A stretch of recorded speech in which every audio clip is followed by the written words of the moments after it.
What do you make of that? It's a playground. The burn marks, see them? Well, Or landing pattern of some kind of spacecraft, isn't it? very good. But this is Earth, 1963. Well, someone would have noticed. I'd have heard about it. Do you remember the Zygon Gambit with the Loch Ness Monster? Or the Yetis in the underground? The what? Your species has the most amazing capacity for self-deception, matched only by its ingenuity when trying to destroy itself.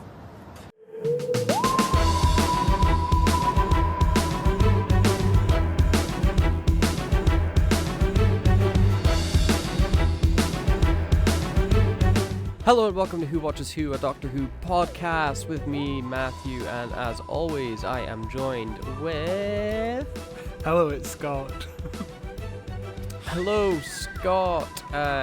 We are now back watching Doctor Who in quote-unquote chronological order as we look at each Doctor for each month. It is the 7th month, so we are looking at the 7th Doctor. How do we come up with stuff like this? Jeez. But this is also our, I guess technically our last stop in Classic Who. There's one more slight stop at the end of this month that we're doing. But for the most part, this is our last dive into Classic Who for the rest of this year, which is insane.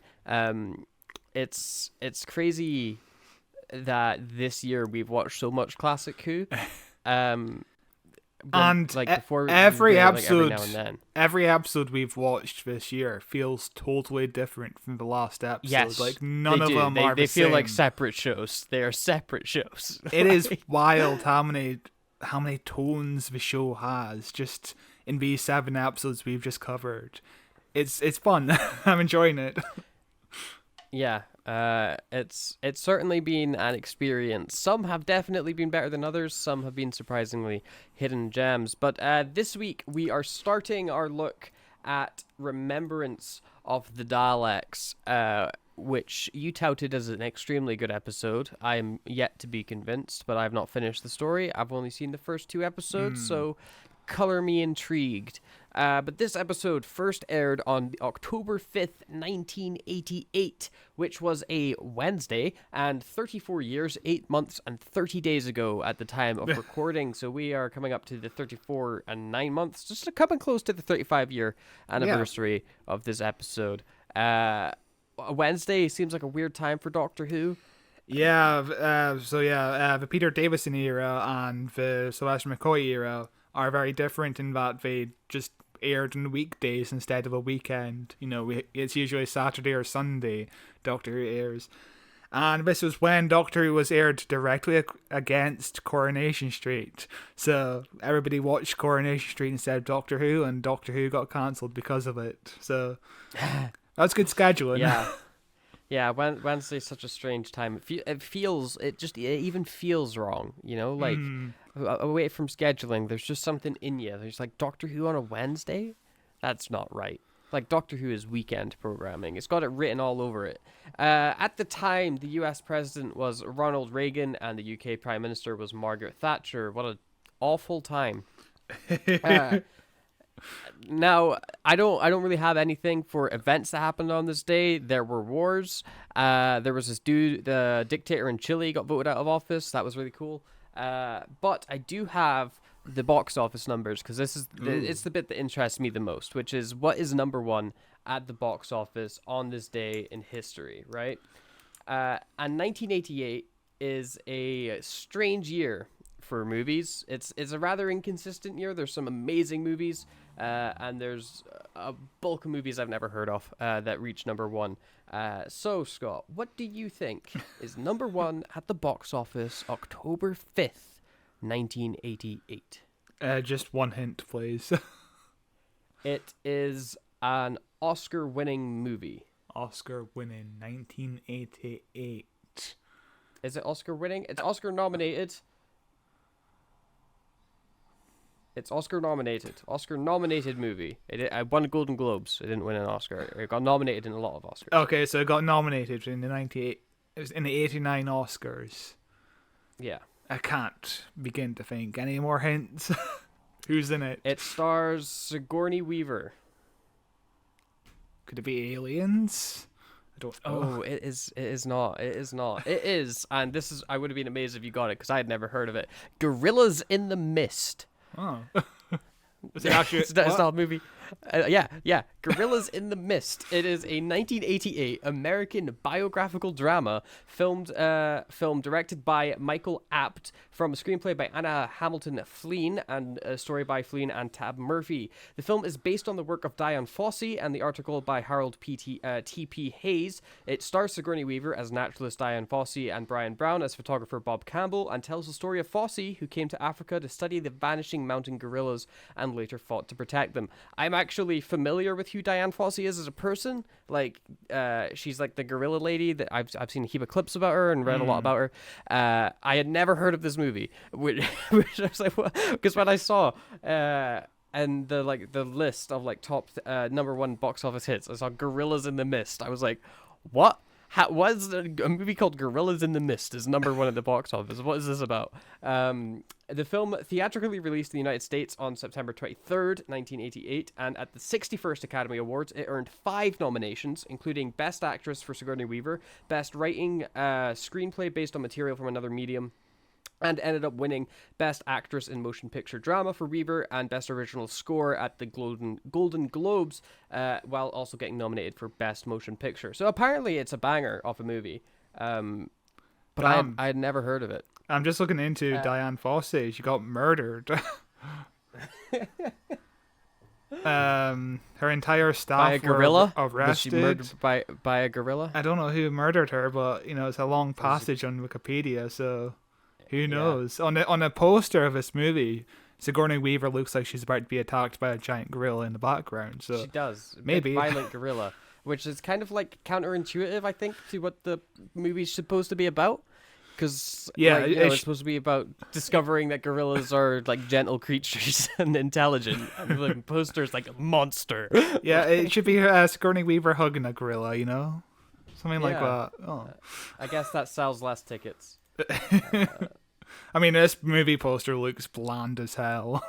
It does, yes, it really, really does. Yeah, she was assassinated. Jesus. Machete to the face, presumably in her sleep.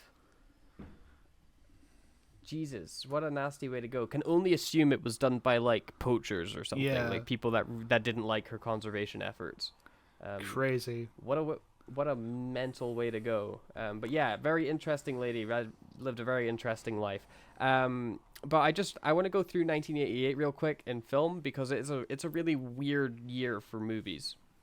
There's some good ones. So you got Three Men and a Baby opening the year at number 1 in the box office. Classic.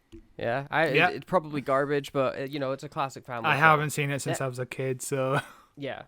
Then from January 17th until like the end of March, it's Good Morning Vietnam, number 1 in the box office. Yeah. The thing is, I probably watched that movie way too young because I didn't understand what the Vietnam War was, so so I was completely lost. Like, I barely even knew Vietnam was a country when I watched it when I was like 8 or something. Jeez, I guess you see Robin Williams and you're like, this is fun for me. Like, he's a funny man, so yeah. Then after that, Police Academy 5. I've never seen it because there's too many Police Academy. Yeah, movies. I've only seen the original. The original is fine, but I imagine after like 60 movies, the premise is worn thin. Yeah. Then after that, it's Biloxi Blues, which is a comedy movie starring Matthew Broderick and Christopher Walken, also set in the military. From January, continuing all the way into the end of March, the number 1 in the box office is a war movie, a police movie, and then a war movie again. Wonderful. Then after that, we've got the classic Beetlejuice. Yes. One of the best movies ever. It's my favorite Tim Burton movie. Same here. Very, very good movie. Brilliant. Then after that, it's a film called Colors, which is a crime movie with Sean Penn. Never heard of it. It looks like a crime movie. So cops again. So a lot of variation in the topic of what was popular in 1988. Then we've got Friday the 13th Part 7, which came out in May. Yeah.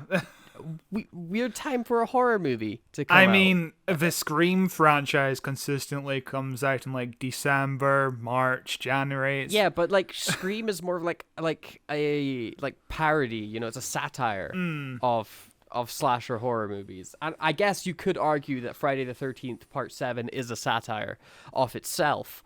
But it's, you know, a weird time to release. Yeah, the a only slasher Friday flick. the 13th movie I've watched is the original. It's the only one I've watched, and I didn't like it that much. I don't think I've seen any of the Friday the 13th. No, I've seen Jason X. Is that Friday the 13th? I think so. Jason's in Friday the 13th. Yeah, the one where and he's the in other one- the space. other ones. yeah, I've seen the one where he's in space because I was like, this is hilarious. I need to watch this, and it's bad. Right then, after Friday the 13th, number one at the box office becomes Willow.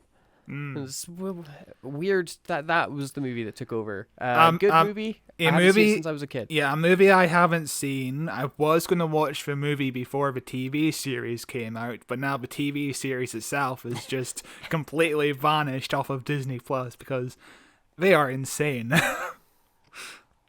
Yep. It's apparently it wasn't a very good TV show.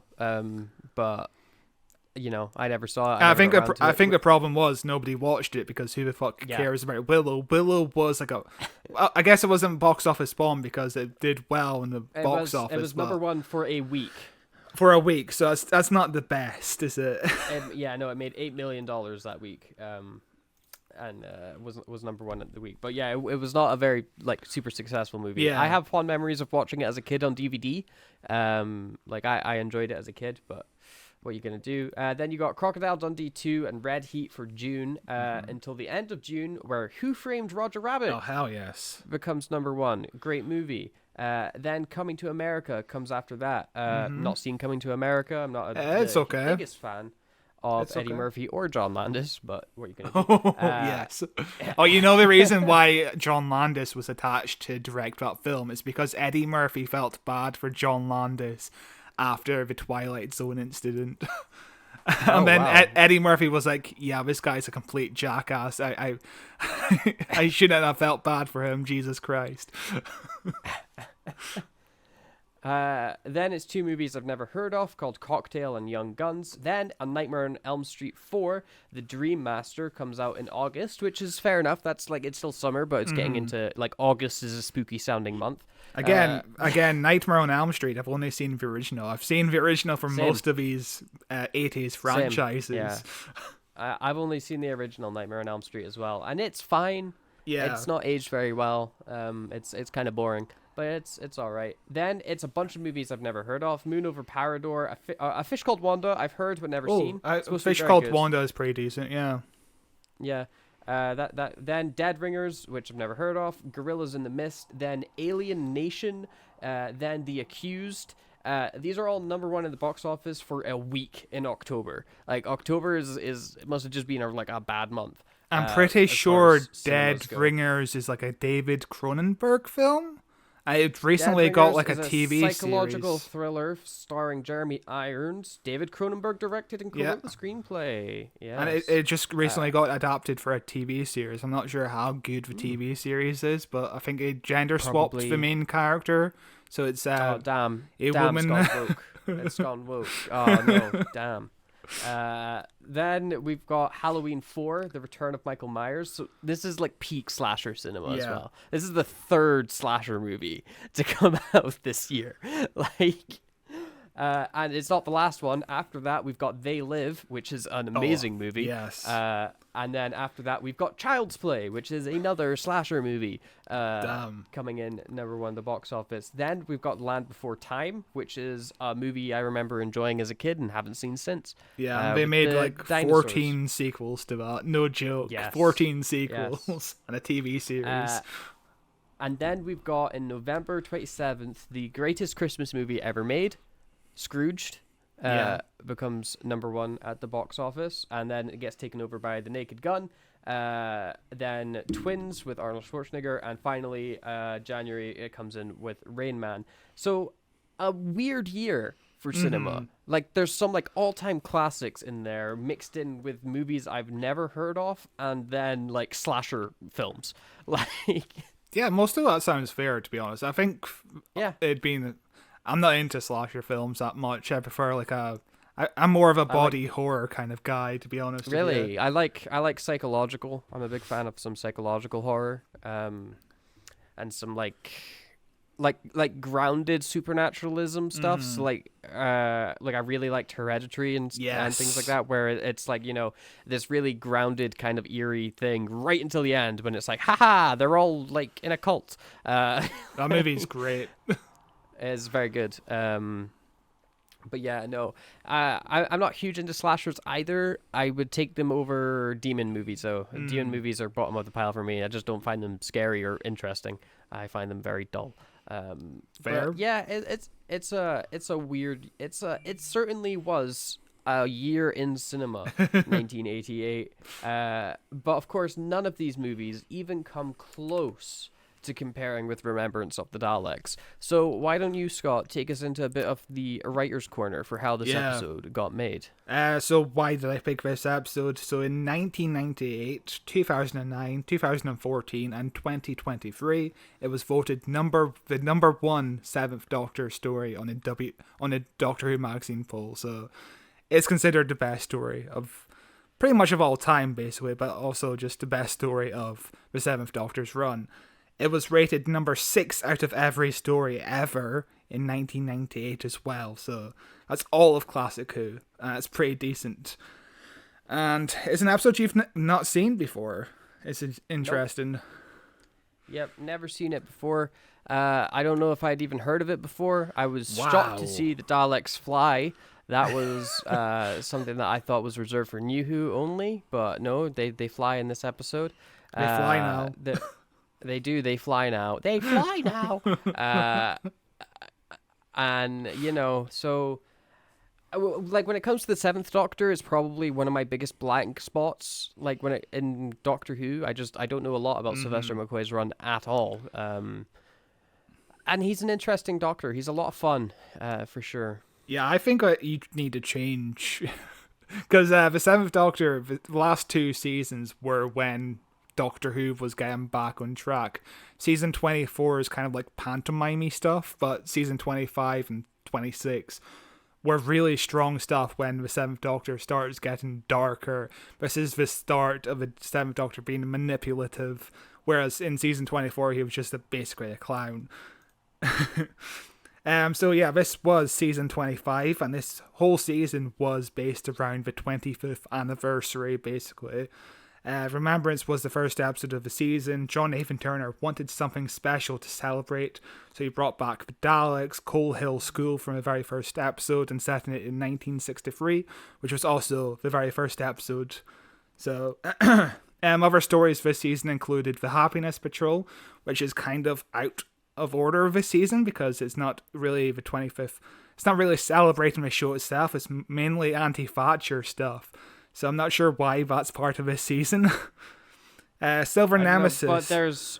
But looking at the thumbnails for the Happiness Patrol, there's a monster that's like the blue sweet you get in Licorice All Sorts. That's like the blue like Shelly sweet that you get in Licorice All Sorts. And it instantly, the best villain episode ever. Yeah, the villain is called the Candyman. Oh, amazing. The story after that is Silver Nemesis, where the Cybermen return. It's the True's 25th anniversary, because I think the opening episode aired on the 23rd of November, the actual 25th anniversary of the show.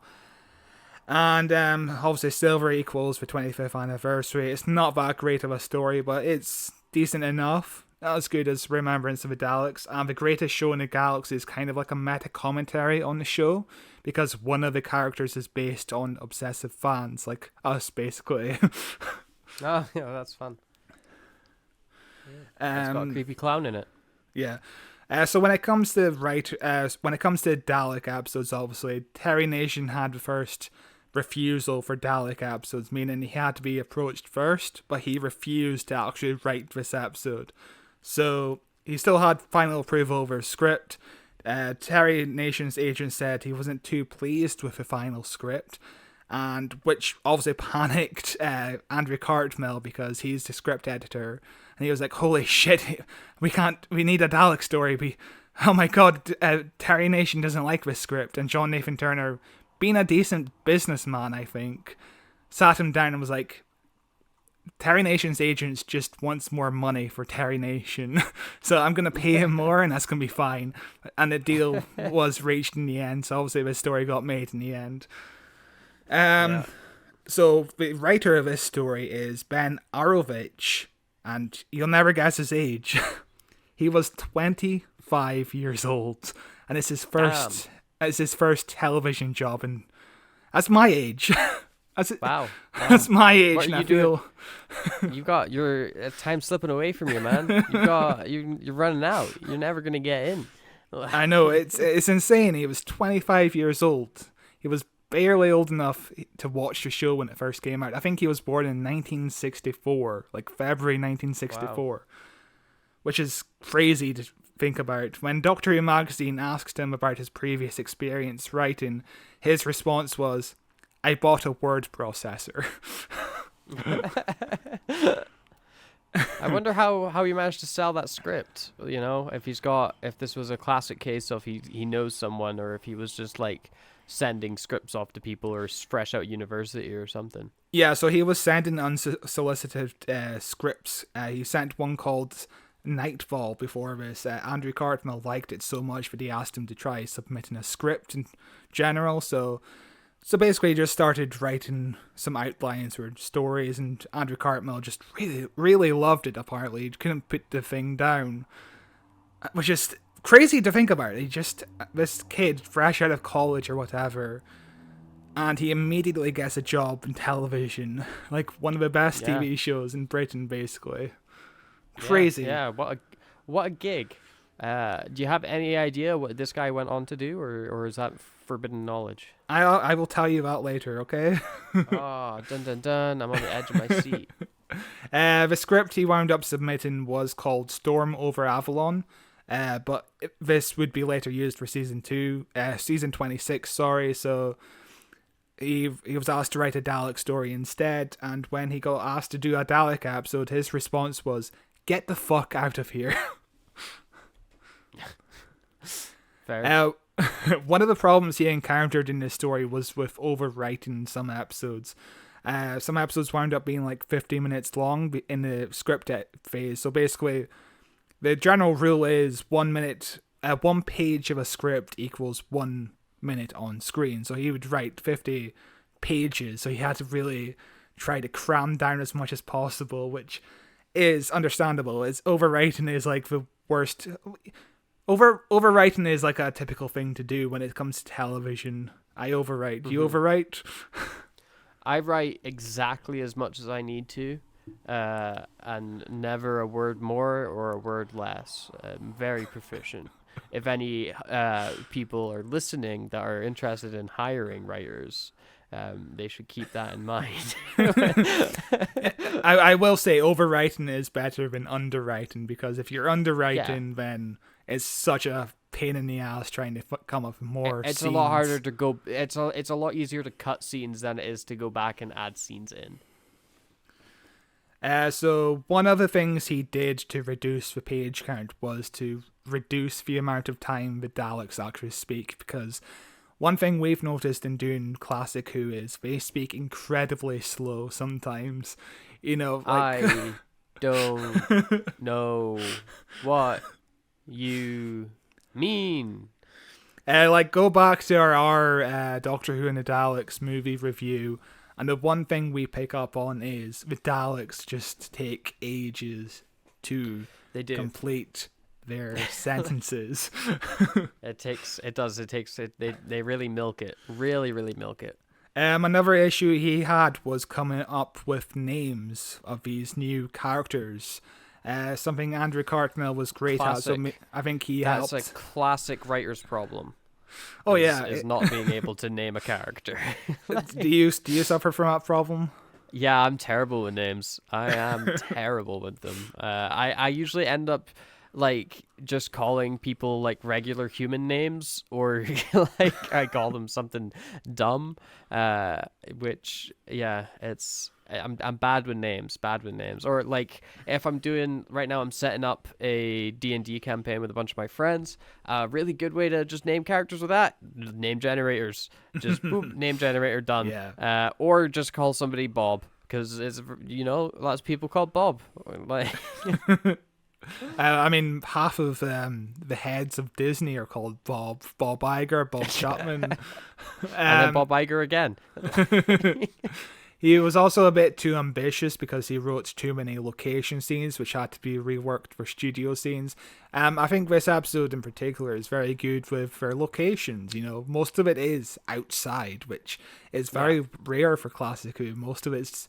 I hate episodes where the entirety is set within a studio because I start to feel claustrophobic. Mm-hmm.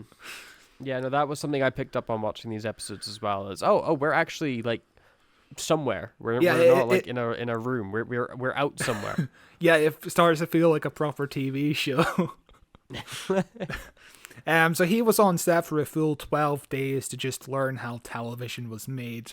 There was one point where the crew really needed him to do some rewrites on this set, but he slipped inside the scanner van to get some warmth and accidentally fell asleep. So we were busy searching for him, and he was busy taking a nap. Respect it. He submitted a couple of more stories to the show, but they were never used because of the cancellation. However, one of his stories became a book called Transit in 1992, and another became a Big Finish release called Earthade in 2011. And also, basically, the entire new cast of this episode move on to do a spin-off show with Big Finish. Give me a second, I had the thing up. But they did a spin-off show with Big Finish, which lasted for like 7 seasons, 7 box sets, which is classic Big Finish stuff. That is, yeah, just drown you with content. I think it was called Countermeasures, and it lasted from like 2012 to 2020, so that's a long time. After Doctor Who, he became a regular writer of a TV show called Jupiter Moon, which was a short-lived soap opera set in space on BSB, which was kind of like the prototype Sky Channel. Have you ever heard of Jupiter Moon? I have not. Apparently it's pretty bad, so... It's another one of those old sci-fi shows that no one's heard of, that I guarantee you has got the weirdest cult following in like one random village in the UK. I kind of respect a soap opera that takes a soap opera and sets it in like outer space or has vampires, like Dark Shadows. I kind of like the idea of a soap opera with sci-fi themes in it. It's interesting to me. It's kind of just Star Trek though. Like Star Trek a soap opera? It there's definitely elements that touch on soap opera stuff. It's Star Trek's a lot of things all crammed into one show, which is kind of what makes it so great. But there's definitely soap opera elements to it, with like interpersonal dramas and people sleeping together and relationships forming and stuff. You've got the ever-going soap of life aboard the starship, and then you've got the weekly like monster of the week that comes in, or suddenly the Borg are attacking. But yeah, no, there's a lot of elements in Star Trek that would be reminiscent of a soap opera, I would say. So past 2 of his Doctor Who stories and the soap opera, he didn't really have too much of a TV career. He instead moved on to write a series of books called River of London, which has 13 novels since 2011 and 9 graphic novels as well. Which is, I don't know if he writes all of the graphic novels, but either way, that's 22 books in like the last few years called Rivers of London. He also wrote a few Blake 7 episodes for Big Finish, so we always come back to Blake 7. Rivers of London. This is the like it's like a one-sentence synopsis. My name is Peter Grant, and until January, I was probationary constable in that mighty army for justice known to all right-thinking people as the Metropolitan Police Service. So I'm gonna guess that they're murder mystery novels. That are all like connected, which is fair. Either way, mystery good on him for writing books. You know, not everybody has the ability to do that. Nope, it's an interesting thing to do for sure. What an absolute nerd. So the original title for this episode was going to be Nemesis of the Daleks or Nemesis of the Doctor. I'm not sure which one they were supposedly settling on. But obviously it wasn't used because Silver Nemesis was also this season. So 2 episodes called Nemesis in one season was a bit too much. So on why Remembrance was used as a title, John Nathan Turner said, "People have said that we've been working through the Old Testament, but there's been no real conscious thing. It's been sort of a gimmick. Remember is what the story is about. It's going back to where it's all started."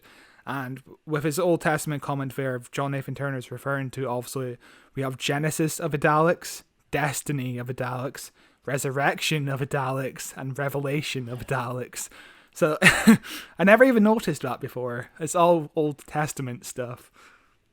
Yeah, no, I picked up on it, and it was really annoying to me when I was trying to remember what this episode was called, because it was like, I know it starts with an R. Yes. Is it Resurrection? Is it Remembrance? Is it another one? Like, they all sound too similar to me. I get confused between Resurrection and Revelation all the time. I can't figure out which one's which, and I think there's recently been another R of a Daleks episode as well in the Chris Chibnall era.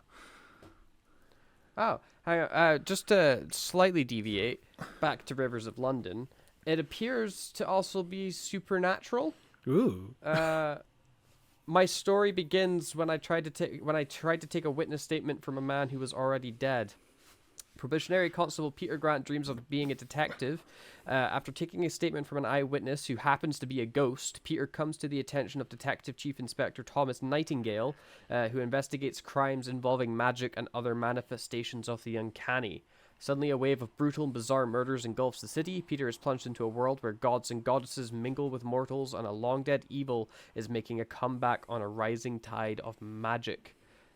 So I'm now more interested in the series than I was before. Interesting. A lot of books, though. Probably never going to read. But, good on him, because, he didn't write an episode of TV for, 21 years, basically, and now he's writing books, so I'm happy for him. It's incredible, just the fact he was 25 years old and got a job on Doctor Who. It's mental to me. Yeah, that's insane. What a talent. What a talent. And, good on John Nathan Turner and Andrew Cartmel for, the thought of bringing on new talent who has no experience and just realizing that, the talent behind it. It doesn't matter about experience. You just have to get a talented person on board, and usually it turns out well. Sometimes it doesn't. This is one of the rare cases where it turns out well, because Remembrance of the Daleks is, one of the best episodes of Doctor Who, so good on him. Yeah, it's very good stuff. So one of the challenges of this story was that this was the first time the Doctor was behind the events of the story. Usually he just shows up by coincidence as the story is going on. And this was an attempt to redress the balance, because Andrew Cartmel wasn't too keen on the Doctor not playing an active part of the story. He was constantly being a victim, and he wanted the Doctor to be a commanding figure. We just recently did an episode where the Doctor is constantly a victim in Caves of Androzani, which is one of the best episodes. Episode where he doesn't even need to be there. Yeah, and the exactly. episode still plays out the exact same way. But this is one of the first times where the Doctor is the main character, basically. He is the person who's behind the entire thing, which is interesting for a show to take 25 years to have the Doctor be the main character. It's probably one of the reasons it got cancelled. And one of the other firsts of this episode is the first episode to be made in stereo. Can you believe it? Wow. what a high tech piece of kit that is. Stereo. That would. Oh, I wonder what they're going to come up with next. Maybe 720p resolution. Wow. To go with the stereo. That would be wild. But what about Like- 5.1 surround sound? Imagine. Oh my goodness. Or what if it was like a whole like atmosphere created through the speakers, you know? Like and it was done by Dolby and they called it something stupid like Atmos. Isn't that the name of the gas we put into the cars in the Sontaran two-parter in Series 4, Atmos? Yeah, it is. I think it is actually. Yeah. So another first of this episode is it's actually the first time we have Sophie Aldred as Ace as a companion, because she was introduced in the story previously, and this is her first time as a companion. And Sophie Aldred and Andrew Cardinal worked really hard to make sure that she was unique. She wasn't just another companion who screams or looks pretty. And immediately in this episode, she feels like a proper character. Yeah, I was, I didn't pick up that this was her first episode as a companion, although that does make sense considering like some of the conversations she's having with the Doctor, in this episode, where he's like, "Can you drive?" Yeah, I thought you would be able to. Cool. But yeah, no, I liked her. I like her a lot. Big fan of Ace. Big fan of Sophie Aldred Yes. as an actor. I think she does very well in the role, and her chemistry with Sylvester McCoy is close to. Patrick Troughton and Jamie. the name of the actor, Jamie, the name of the actor that plays Jamie's chemistry. It's close, but not quite as good as that. Nothing really reaches that peak, to be fair, though. When we met Sophie Aldred and Sylvester McCoy at Comic Con this year, and we approached them, and you had a conversation with them. I barely said anything because I was too nervous. But like one of the things I wanted to say to them was how much I like the fact that Ace was an actual character, unlike most of the other companions. He just stood around, screamed, asked questions. Like, Ace was a character, which is really nice for a change. Like, this is the first classic Who I watched where I was like, oh yeah, I actually like the companion, because she's actually doing something. She's involved with the story. I don't know, sounds pretty woke. I can't believe they would do something so woke back in 1988. Jeez. And, they were trying to be woke, and they were trying to write Sophie Aldred's character to be, progressive, basically. She was unlike any other companion. She wasn't written to be someone who asks like questions. She's like a punk kid. She's got all those, like, patches and stuff all over her leather jacket. You see, like, the hammer and sickle and the like explosion and stuff like that. They're all like personality statements to her character, which I think are very fun. I'm not saying that she's a communist. I mean, she might be, but it's more the ironic wearing of the communist symbol. It's an interesting character. Compare that to just Perry, who we've been covering for the last two stories, where she gets chased a lot. She gets put in revealing clothing. And she gets almost raped in like two stories almost. Constantly just being like groped and knocked out. It's pretty gross. The scene where Ace beats up a Dalek versus Tegan in the Peter Davidson story, where she gets knocked out by a Dalek plunger. Yeah. Yeah. But behind the scenes they were trying to make progress was slow, wasn't it? It was slow. Behind the scenes they were trying to make this character progressive in a way, a bit too slow, but in the press, I'm gonna read an article, and it's a very bad article about Sophie Aldred being cast. The headline is Lolita takes on the Daleks, or is that Loletta? God. It'll be Lolita because it's Lolly. So yeah, so that's the headline. Lolita takes on the Daleks. The Daleks have a new enemy, and she looks just sweet 16. Doctor Who's Metal Monsters are back on TV tonight, facing up to a pretty little blonde English girl. She's not blonde.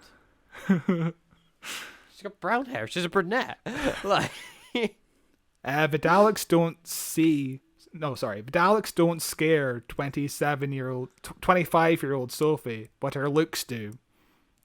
Her looks scare the Daleks? Scare the Daleks. Yeah. They get too turned on. The Daleks are like, oh no, what are we gonna do? Yeah. And then Gross. she's quoted as saying, "In Doctor Who, I am supposed to be 16, but in real life, people think that's how old I am, and that causes me no end of problems," says Sophie, who can't get served in pubs, is offered half-price travel on trains, and boyfriends feel like baby snatchers. Yikes.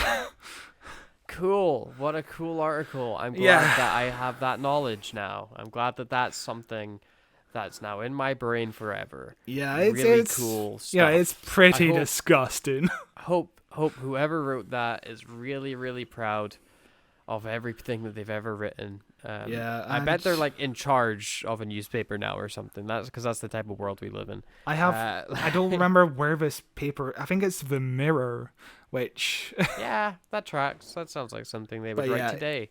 It's a pretty disgusting thing to write, and I would like to say things have progressed, but it's casting announcements. Newspapers in the UK, I think, are famously horrendous. Like, I would like to think that things have progressed, but recently Rachel Brosnahan has been cast as Lois Lane in James Gunn's new Superman movie. And, I've seen comments basically saying, oh, if you really want to see her naked, look at The Marvelous Mrs. Maisel, episode 1, which is an incredibly disgusting thing to say about a very talented actress who just got cast in a big role. yeah, but boobies. Do you consider that? Have you you considered boobies, Scott? I don't know if you did. I don't know if you really sat and thought about just boobies. On the other end of some boobies, Scott. And on the other end of the spectrum, also on Twitter, I've seen people saying she's very ugly, and it's like, can it just not be about her looks, and can it not be about her talent? Like people pointing out that her nose is wrong. Boobies. But yeah, it's disgusting how the industry, well, not the industry, but people still treat women who appear on their screens as sex objects. It's gross. It's it's a messy subject for sure, because it kind of falls into, should there be like nudity and stuff in film, which I think definitely there should be. I don't think film should really retreat away from showing really much of anything. As long as the characters consent to be seen naked. Well, not even the character. No, as long as the actor consents. The character's not real. The character. No, dude, that's something that's been going around. I can't remember what the phrasing is, but there's been a big hoopla about whether or not characters have consented to be seen, or whether or not the audience have consented to see the nudity. Did Chris Chan come up with this? Is this like some dimensional merge? Where I can't remember the full story, but basically David Zaslav was on a boat watching Fleabag or something, and immediately, like 10 minutes in, he just gets uncomfortable with the nudity. I can't remember what the full story was, but there's this really amazing solution that we came up to for this problem, which is the age rating at the start, which tells you what features in the episode to give it that age rating. So right at the start, you press play, it'll be like, this episode's an 18 because it features nudity. So if you're like, no nudity for me, guess what? Just don't watch it. Oh shit! Fucking, that's wild. Whoever came up with that idea? Like, so basically, Zaslav was in a boat, and the nudity scene appears, and David Zaslav was like, "Pause." So I put my hand up for Call Zaslav. I go, "Whoa!" So they stop it, and I said, "Okay, here's the strategy. We either shut it off or we put it back on, and everybody only looks forward. We don't look at each other until it's over." But like, in that situation, he's made it worse for everyone. Like, like watching a sex scene or a nude scene with other people, sure, there's always going to be like that air of, I kind of wish I was alone right now, because this is awkward. But it's like being like, oh, wait, we can't watch this all together unless I know that nobody here has got a boner. Like, And this is the head of Warner Brothers. He's just like, yeah, let's all stare at the screen and watch this nudity. Or don't look me in the eye. Don't worry about what I'm doing. But you don't turn your head when the scene is on, okay? Don't Anyway, look at me. We've gone completely off talking off of Doctor Who, but one more thing I must add is that reminds me of my first experience watching Game of Thrones. I had no idea about the nudity because this was like when it first came out, I think, and I watched it with my mum, and it was incredibly uncomfortable. Like Game of Thrones is. It gets touches on edginess when it comes to sex scenes, but I first watched Bad Lieutenant with Robert De Niro.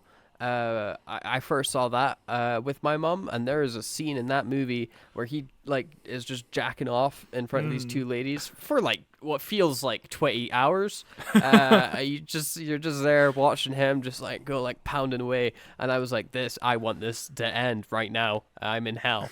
Because I didn't know that was going to feature in the movie. I was like, I want to watch a fun character study movie with Robert De Niro. I know he hangs dong at one point, but I think it won't be any more severe than that. Boy, was I wrong. Also, another nudity thing related to Doctor Who is I watched the Sex Gas episode of Torchwood with my mum as well, and I was like 11. Cool. That's cool. Good times. Anyway, talking about Doctor Who, do you want to dive right into Remembrance of the Daleks? I almost forgot the title. Yeah, I suppose it's about time that we watch this episode. Afternoon. And you would be... The Doctor, and you? I'm the headmaster here. Doctor, eh? Well, you're a bit overqualified for the position, but if you would like to leave your particulars and references... References? You are here for the job as school caretaker?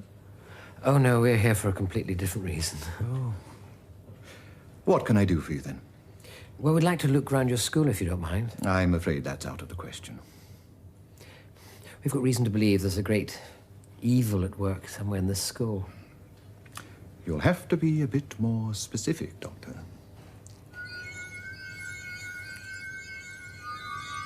But I don't think it would do any harm if you were to have just a quick look round. Thank you. My pleasure.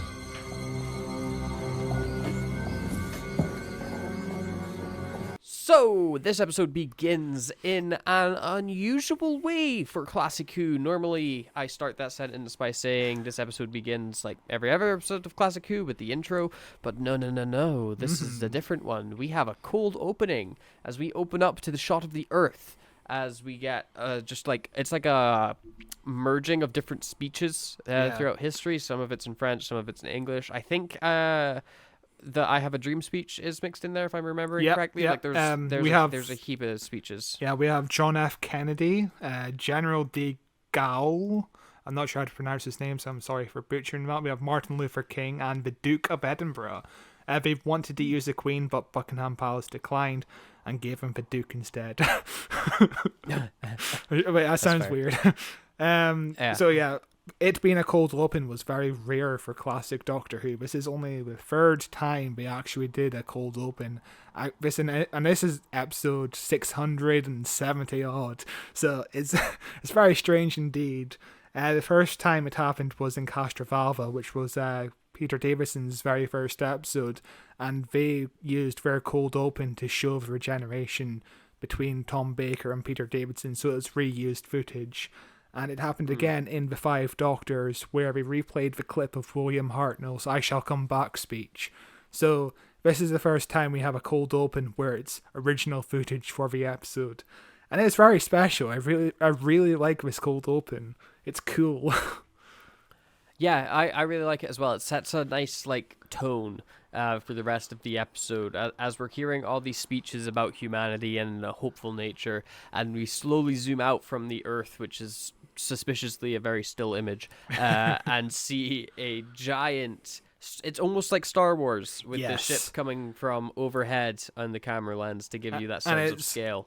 It's very probably just a direct reference to Star Wars. It looks pretty solid, I think. You know, the Earth is a flat image, but you know, it's the best we could just do. like under just this like the budget. Earth is flat normally. So So for this episode, I actually had time to read the book that was also written by the same writer of this episode. And instead of this opening, it actually goes all the way back to An Unearthly Child, where William Hartnell is actually returning to the TARDIS after dumping the coffin at the Undertaker's, ready to be buried the next day. But instead, he gets interrupted by Ian and Barbara, who are in the junkyard following Susan home from school. And we have a line as the Doctor hears Barbara whisper, where it says, "The old man's face creased with irritation as he sensed he was about to be delayed for a long time. But then time was relative, especially to someone such as himself." So I think it's a very nice way to, you know, link back to the original episode to have the very first scene of the very first episode, basically. Because this whole episode goes all the way back to the beginning in multiple ways. It's almost a direct sequel to the very first episode, which is very weird and cool at the same time. it is cool. I'm curious as to how many people watching it live on TV were able to make that connection, you know, like unless you were someone that was watching it from the start in 1963. Like if you were a kid born in the mid 70s watching Doctor Who, would you have any clue that, like, you know, what was going on in an unearthly child, and that this was a sequel to it? You'd have heard stuff and read about stuff in like various magazines and things like that, but you know, you wouldn't have the same appreciation for it that we can have now, because we can go back to those episodes and it's all digitized, and it's one of the benefits of living in the future. Yeah, you know? the thing about this episode is it goes back to the past in ways where it's fan serviced if you know what's going on, but at the same time, if you don't know what's going on, you're completely fine with everything that's going on, because I think there's enough context given, and it's not that important to the story, the first ever episode, so you don't really need to watch the very first episode. It's a nice mix. Compare that to Attack of the Cybermen, which also had the Doctor in Totter's Lane for some reason inside of a junkyard, and also it was like a sequel to Tomb of the Cybermen, but a prequel to the 10th Planet, and there was so much going on in that episode that we just completely tuned out. Do you remember Attack of the Cybermen? Very vaguely, very, very vaguely remember Attack of the Cybermen. But it's, you know, that's one thing that this episode does well, is it's a tight, consistent story. Yeah. You know, it's not going wandering off and like, here's a B and a C and a D and an E and an F and a G storyline. You know, we've got our main plot line, and we're continuing it through. It's like it might have been Attack of the Cybermen, or I think it was the Dalek episode with Pete Davidson, where they're like, oh, and this is also the start of the Time War, and this is also the Daleks are doing this, and the Daleks are going off and attacking this at the same time, and the one where what's-her-face gets knocked out with a plunger. Yeah, it wasn't. Yeah, that was Revelation, Resurrection. One of them. It was Resurrection of the Daleks, and it wasn't the start of the Time War. This. Spoilers, but episode 4 of this story is actually the start of the Time War, technically. Right. We'll get to that. But they make reference to wanting to attack the Time Lords randomly. In that episode. Yeah, in that episode there was a subplot where the Daleks wanted to clone the Doctor and his companions, and they wanted to use the clones and send them to Gallifrey to assassinate the Time Lord president. And it just got overly convoluted and confusing. That episode is mental. Yeah, there's so much going on in that entire story. So much that I think we've probably forgotten half of the stories they set up in that one story. It's been a good 2 years since we've covered that episode, but famously the episode opens up with 1 million people dying. Yes. But anyway, this episode continues as we then get our intro credits, which look like crap, but they're kind of a fun vibe. For its time and on its budget, it looks pretty impressive, but the CGI meteors... It reminds me it reminds me of like an old DVD menu screen. That's the vibe it gives off. It is like a 2001 DVD menu where they didn't really know what they had to do with DVD menus, so they tried to make them like funky and cool and like have like sound effects and flashing lights for everything. On the Buffy season 2 DVDs, you have to navigate through like a graveyard, and there's like a statue as an angel, and there's heaps of tombstones, and it takes like a solid 20 seconds to move from one menu to another. It is tedious stuff. There's I have Stargate SG-1, the complete season 1 to 10 box set, right?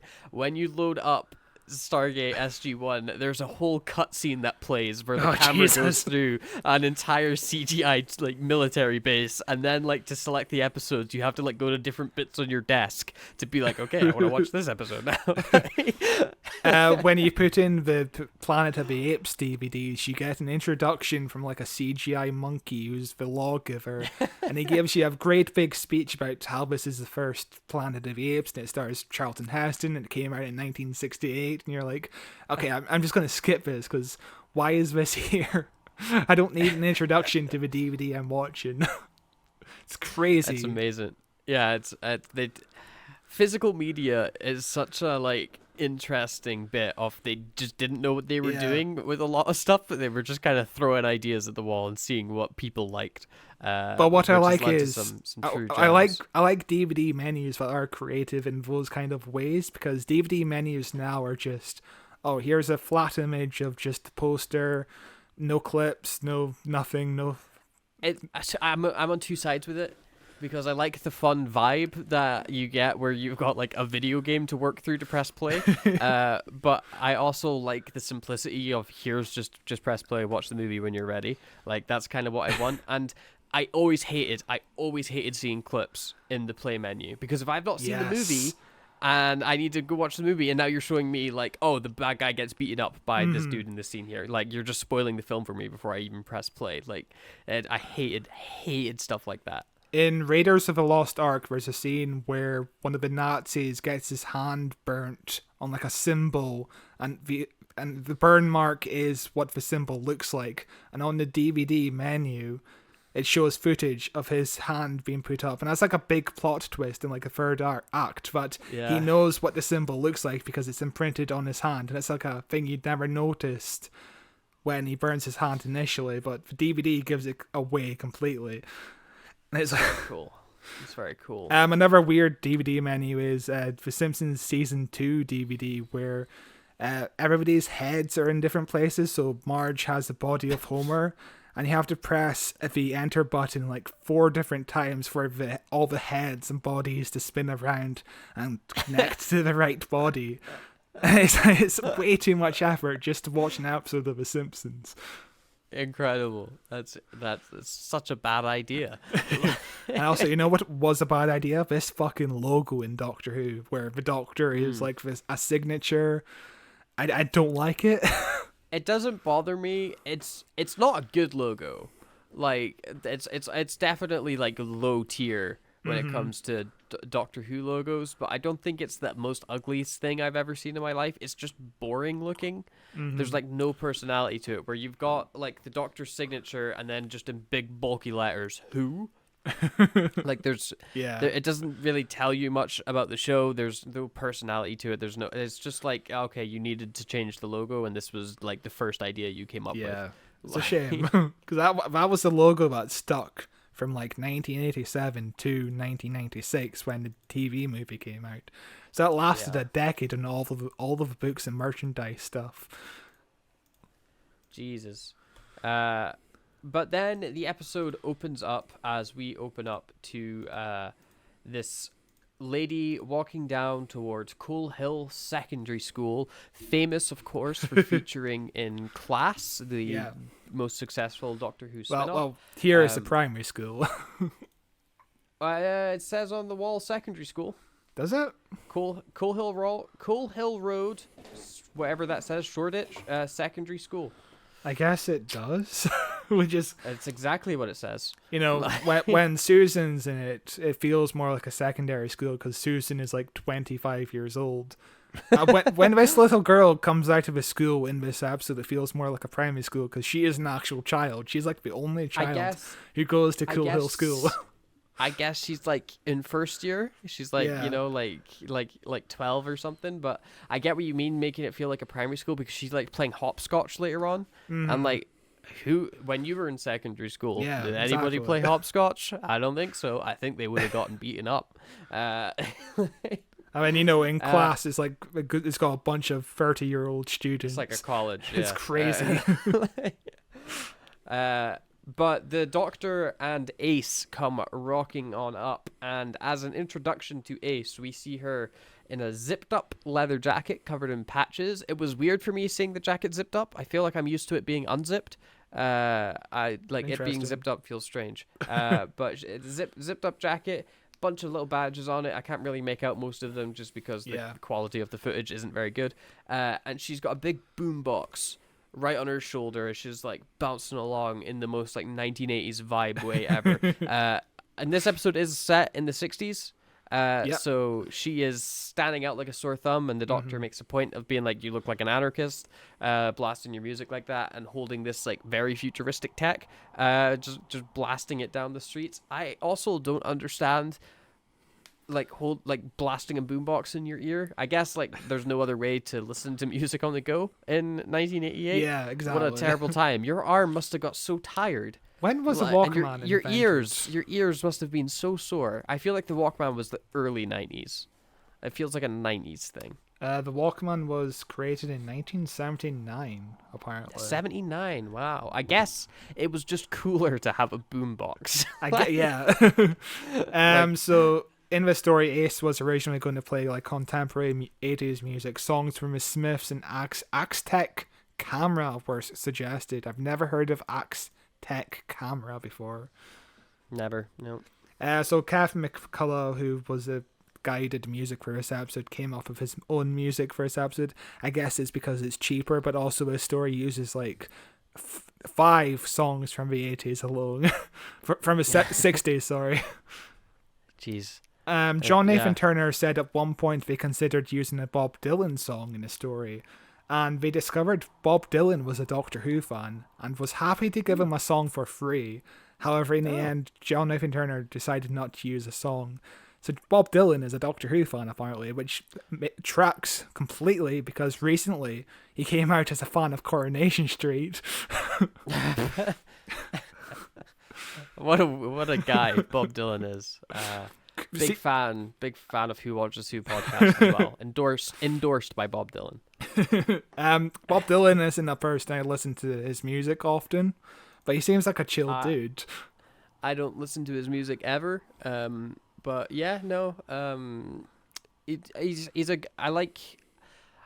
I like his music. I've never gone out my way to listen to it or go dive into his discography, but I like the things that he says in his tunes, and I like the things that he did with his career. Interesting guy. Good on him. He's a Doctor Who fan and a Coronation Street fan. An interesting mix. But the episode continues as the Doctor's like, this is a weird van we're standing next to, isn't it? This big black van outside the secondary school. I don't know if it's something that you'd get away with outside the 60s. Yeah, that's a good point. It's very creepy, isn't it? As Ace thinks maybe it's a TV van, the Doctor's like, nah, there's no way it's a TV van. They talk about aerials for a weirdly long time. But Ace gets fed up and is like, I'm hungry, Doctor. I want some food. And she goes off to a cafe to get food before there's like a charming moment where the Doctor's like, oh, wait, you need some money, and hands her a bag. Now, it's important that you focus on the money because that becomes an entire conversation in a few short moments. So in the book, it's revealed that Ace was trying to cook something in the TARDIS using the food synthesizer machine, but she put plutonium inside of the machine and it completely broke. And the Doctor's like, why would you put plutonium in the machine? And Ace was like, I thought it was soup or something. I don't know. Why would you have plutonium lying around the TARDIS? What a madman. But, you know, I miss the days, you know, in the William Hartnell era. Like, every so often you just get scenes inside of his TARDIS and you get to look at all these types of different inventions, like the food synthesizer machine and the TV, but it's also like a time machine that can see President Abraham Lincoln's assassination. You can watch all different stuff on this TV. It's never used again, never brought up again. But I kind of like all these different inventions that the show really lost after the William Hartnell era. But yeah, the food synthesizer machine, I keep on forgetting it's a thing inside of a TARDIS. I think it's a misstep in Doctor Who, in that like they never really explore what's in the TARDIS. Like, what is there? What can you do inside the TARDIS? Like they give hints like, oh, there's a swimming pool, there's a library, there's like your bedroom and stuff like that. But we never see any fun gadgets, any fun doohickeys. You know, it's just like, this is the main control room and we're here and the adventure starts. Outside the TARDIS we go. In one of the recent Eighth Doctor audio dramas, they apparently found a bakery of some sort inside of a TARDIS. It was like directly next to the swimming pool. It just intrigues me. Is somebody working at this bakery? Like, what's going on inside of a TARDIS? Like, is there a culture inside of a TARDIS? Is there an entire civilization somewhere in the TARDIS that the Doctor has no idea about? Because the TARDIS is infinitely big. Right? Like, there's an infinite amount of rooms, which means surely there has to be, just by a pure statistics basis, an entire civilization. Are we in the TARDIS right now? that would be a fun story to write in one of the Big Finish stories. Yeah, what's inside of a TARDIS? An entire civilization that kind of maybe worships the Doctor as a god of some sort. Who knows? Maybe, yeah. You could do something weird. There's definitely a fun sci-fi story you can do there of an entire like country inside the TARDIS. But the episode continues as we cut back and forth a bit between Ace in a cafe and the Doctor examining a van while getting spied on by this little girl. The Doctor getting spied on stuff, not too much happens yet with that.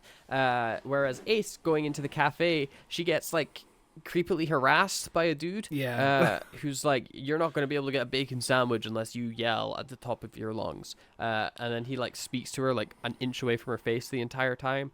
And like the dude comes out and like they have a whole like very specific conversation about how many bacon sandwiches Ace wants. And she like tips out the money and then she's like, oh my god, look at all this weird currency, as we zoom in on 1960s currency, which honestly doesn't look that much different than regular currency today still. Like even the shape of the pound coins hasn't really changed. Like we have newer pound coins now, but it's still that same basic, but also like the currency of like 2 shillings to a pound or something like that. Yeah.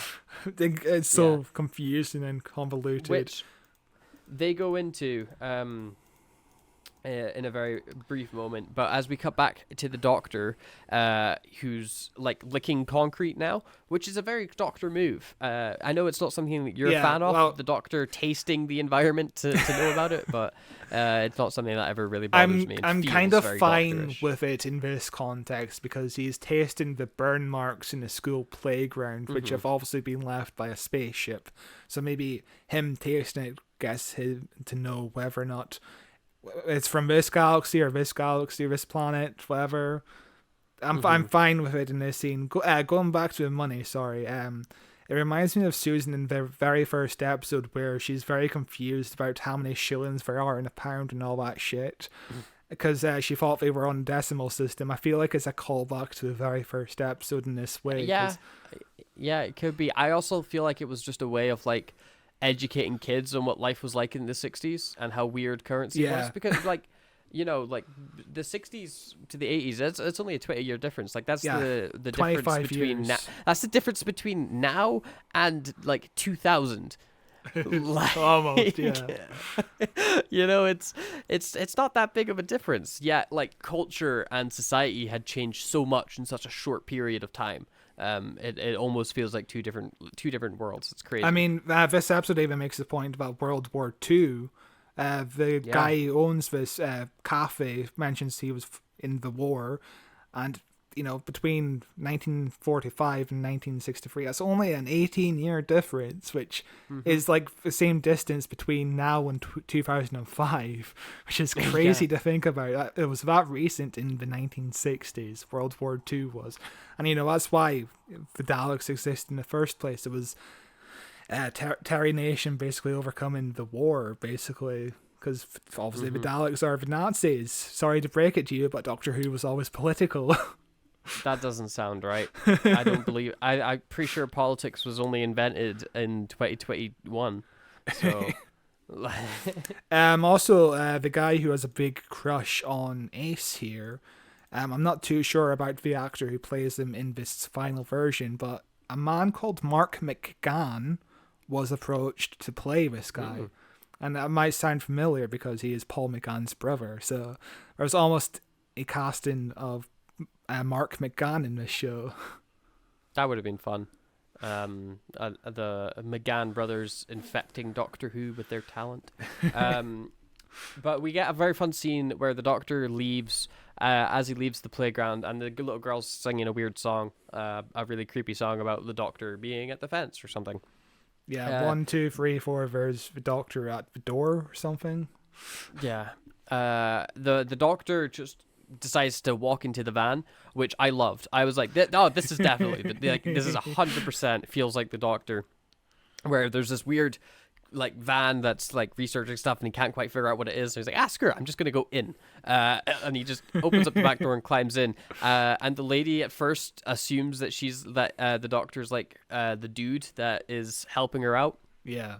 And it takes her a minute to realize that it's the Doctor who's just helping himself to fiddling with the controls and reading what's going on. I loved it. I thought it was such a good scene. Also, the Doctor makes mention that he recognizes the name of Rachel Jensen. I couldn't figure out how he might know the name of Rachel Jensen, but apparently in this universe, she worked with Alan Turing during the war. So that's a thing that happens in this universe. And also, this, in case you can't tell, this entire organization is basically almost the prototype of UNIT, from what I understand. So after this adventure, they basically form UNIT, is what I gather from all this. But I'm not sure where the Snake Man is. I was about to say, where's the Snake Man fit into all of this episode? Yeah, Chris Chibnall fucked around with all the UNIT stuff, even though it was already fucked during Doctor Who. But he fucked around even more. Russell T Davies is gonna mess with it even more. But the episode then continues as Ace and the guy end up having a very in-depth conversation about how exactly currency works, where there is 240 pennies to a pound, 12 pennies to a shilling, and 20 shillings to a pound, and the whole system seems very dumb. And it makes me very, very glad that we live in an era where money is not a real object and it's just a number on my phone that doesn't feel real. So... Yeah, I can't. I can't imagine going to 1963 and surviving, because you wouldn't even have this currency in the first place. Like, nah, it would be so difficult. Like, how do time travelers pay for things? I guess the Doctor just has an infinite pool of money in TARDIS. Yeah, you just there's a machine in the TARDIS that is a currency dispenser. And watch as the Doctor is getting arrested right now for fraud. Yeah. But like, how else would you do it other than just like stealing or like convincing people to give you stuff for free, or sonic screwdrivering like a ATM to get like a handful of cash? Because I guess robbing a machine is okay. In Doctor Who, hasn't that happened at one point, or am I imagining another show? I'm almost certain it's happened. I think David Tennant. Yeah. Has done it at some point. I feel like it's something David Tennant has done. He gave a credit card to the man at the end of Voyage of the Damned. Yeah, but I feel like there's a specific moment. Yeah. Where like they're trying to hide, or they're like, it could be when the Master is Prime Minister, and they're like trying to hide from people or like cause a distraction or something, and he goes like and just causes money to fly out of the machine, and people go like, oh my god, cash, yay. I googled this. There's a 2006 Christmas episode of Doctor Who, I guess it would be Runaway Bride, where there's a scene in which ATM machines begin to spit out loads of bills. So maybe that's what I'm thinking of. Yeah, can't remember what the context was, but no idea. But anyway, then the lady gets a call on her radio saying that something's gone wrong and they need to go now, as Ace and this dude approach, and it just so happens that this dude is involved with what's going on with this van, and like he jumps into the van, and then the doctor's like, Ace, get in the van quick, which everyone's just okay with. Like, this lady's totally okay with the doctor being in her van now. Like they move past that bit real quick, as he helps her get into the back, and we go speeding off down through the streets. One thing that we must talk about Sylvester McCoy here is his body language. This entire episode is hilarious. You can tell he was a very physical comedic actor before he joined Doctor Who, because the way he kicks the door open and he kind of loses his balance a bit, and his hands are all over the place. It's really funny. Yeah, also, like, whenever he's speaking to Ace, like, he's, like, getting super, like, in her face in weird ways. Yeah. Like, he's being super, super strange to her. There's also a very fun bit of dialogue here that's worth mentioning. It happened a bit earlier, actually, where the doctor's like, have you got any bombs in your bag, by the way? And Ace is like, no, definitely not. Which comes back later in a great moment when the doctor's like, give me some bombs that you definitely don't have, Ace.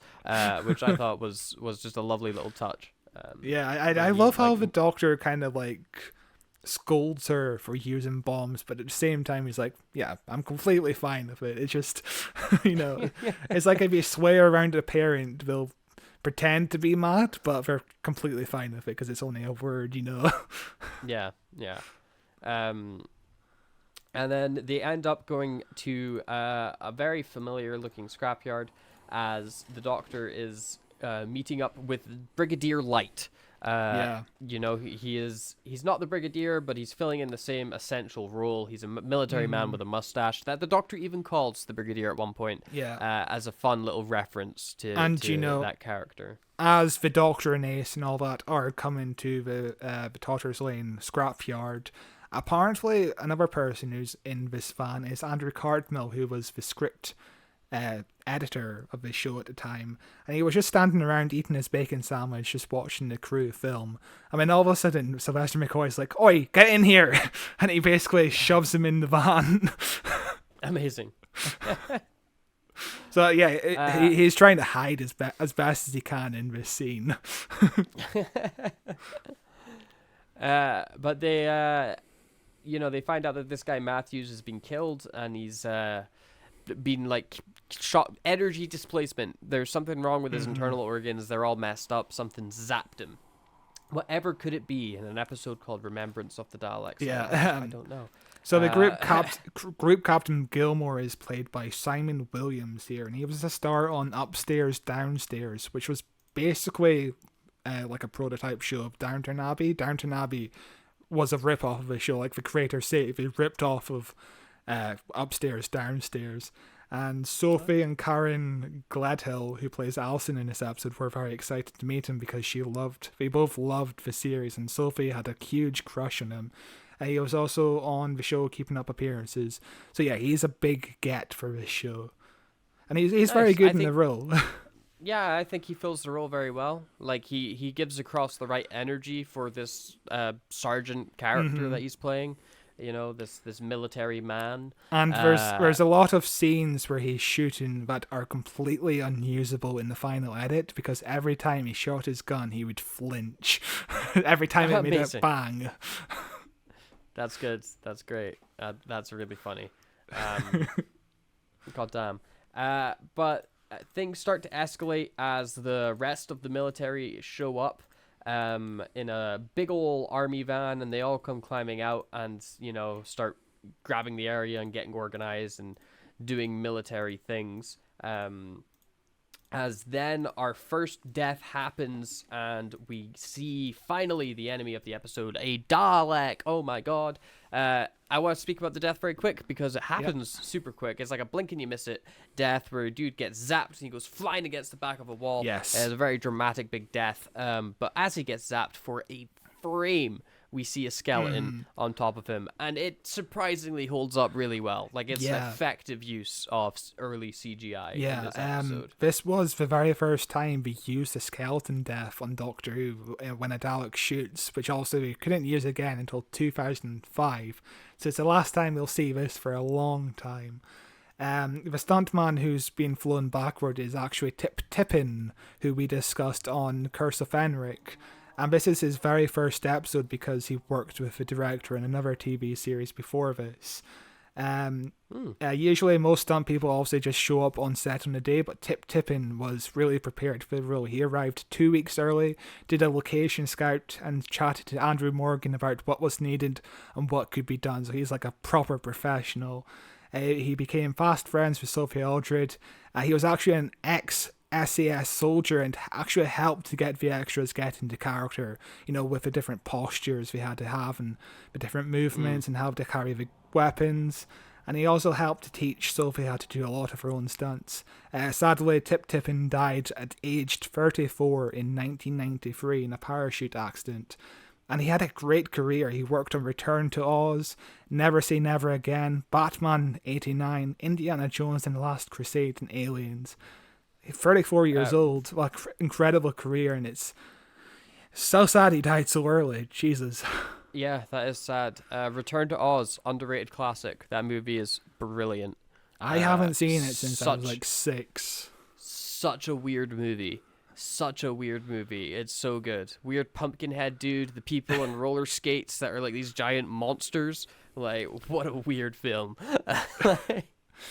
So yeah, with the Daleks, this is the first time we've seen the Daleks for a while, and John Nathan Turner wanted them to be used sparingly in the story because he thought it was more effective if you don't see them as much. And I think he has a good point, because they are more scary when they're kind of in the background doing stuff rather than wobbling around on screen.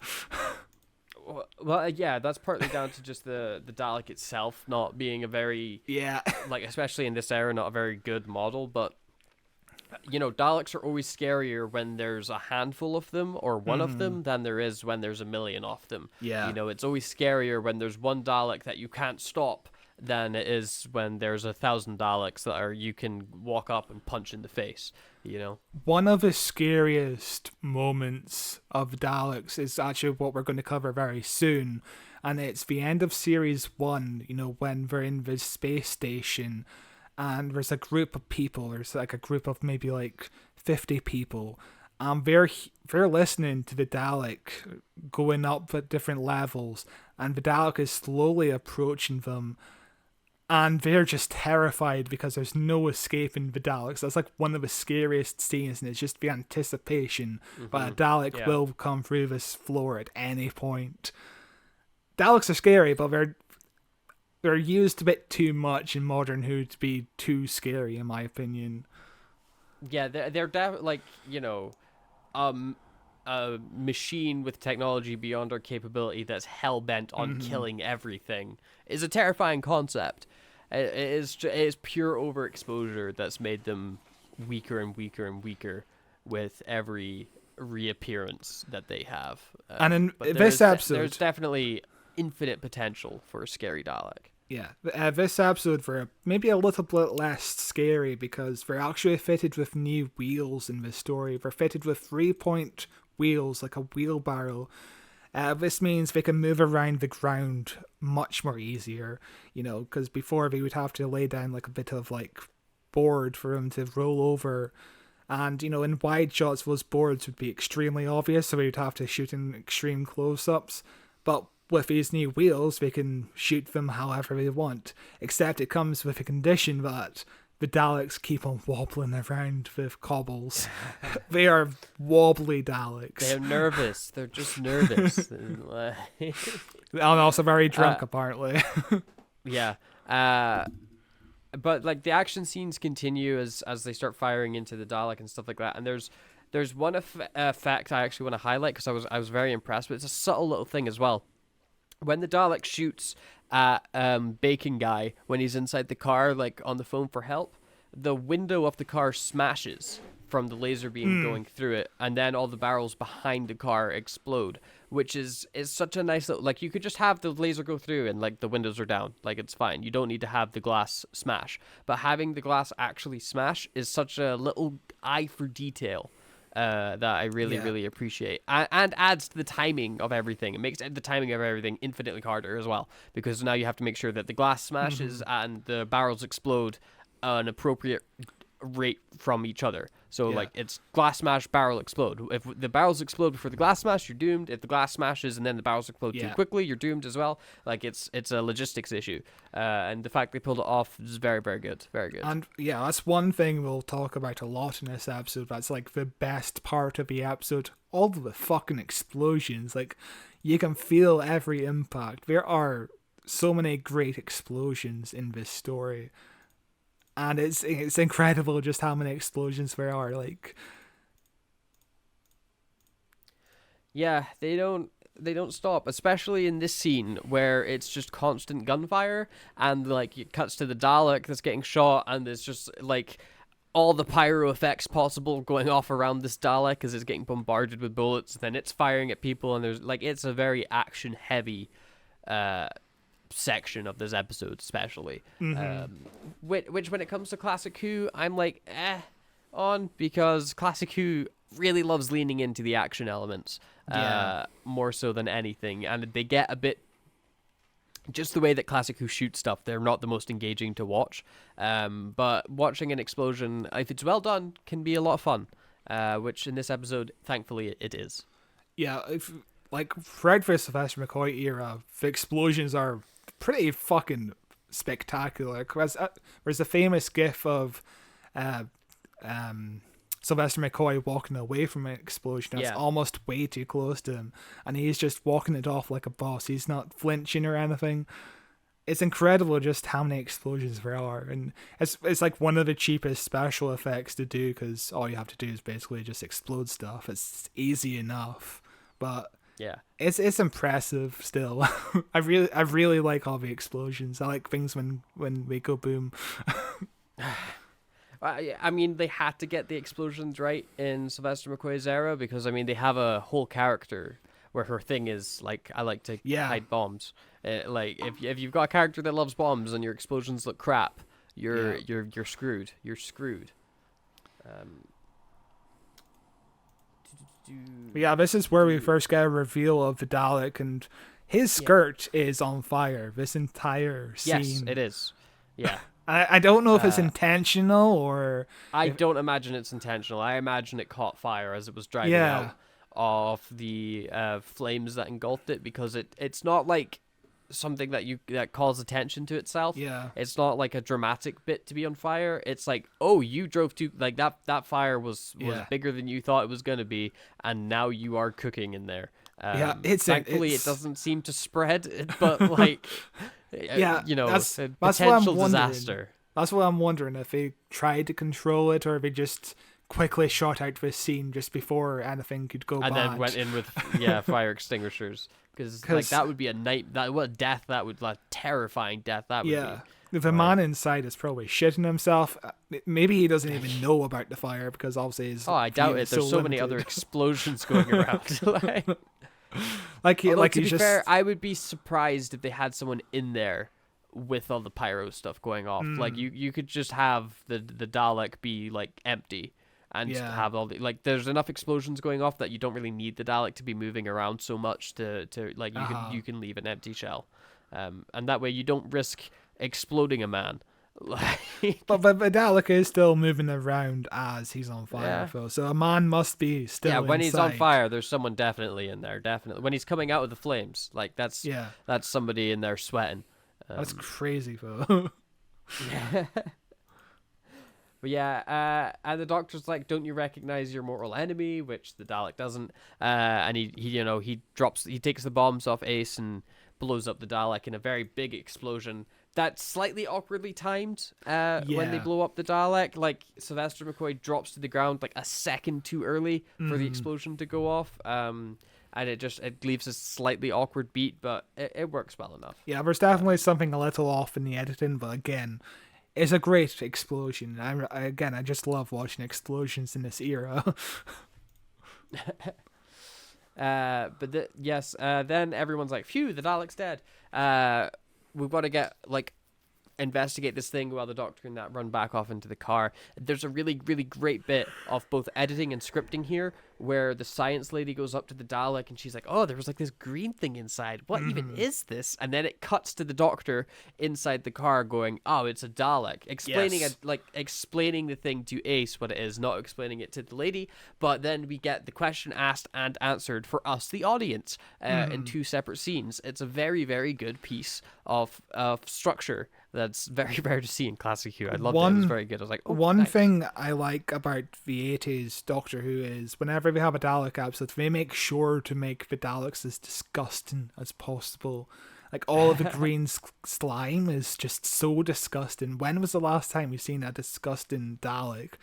Like, maybe human Dalek Sec in season 3? Human Dalek Sec's not disgusting. He's beautiful. I don't know what you're talking about there. I think maybe the most disgusting one is the weird Dalek from the New Year special that like takes control of people's bodies. Like that was but that was just kind of a squid. Like maybe insane Dalek Khan when he go at the end of time when he's inside the like bowels of the Dalek ship and he's like all like torn up from traveling through time and he's covered in goop and slime and stuff like that. I think that's probably the last time I can think where a Dalek was truly grotesque is Dalek Khan from the end of David Tennant's era. Point is, I just really like the little reminders of, oh, these are disgusting creatures, mutated creatures, because often you just forget that they're mutated creatures because they just feel so roboticized, you know what I mean? Yeah, it's the Cyberman issue, isn't it? Yeah. Where you kind of forget that there's a being in there. Like, this is an organic alien or an organic human that's changed themselves into something. You know, this is a thing. It's not just a faceless robotic enemy that is disposable. But yeah, my one issue is with the slime is maybe it's a bit too Nickelodeon slimy, you know what I mean? It's like it's lime green. Luminous. It's a luminous screen for sure. But you know, was Nickelodeon a thing in 1988? I mean, it was a thing. I don't know if slime was around that time. Yeah, I don't know. And was it like a thing in the UK? Definitely not. No. Yeah. So I think they can get away with it. Nickelodeon is actually the slime is from Daleks.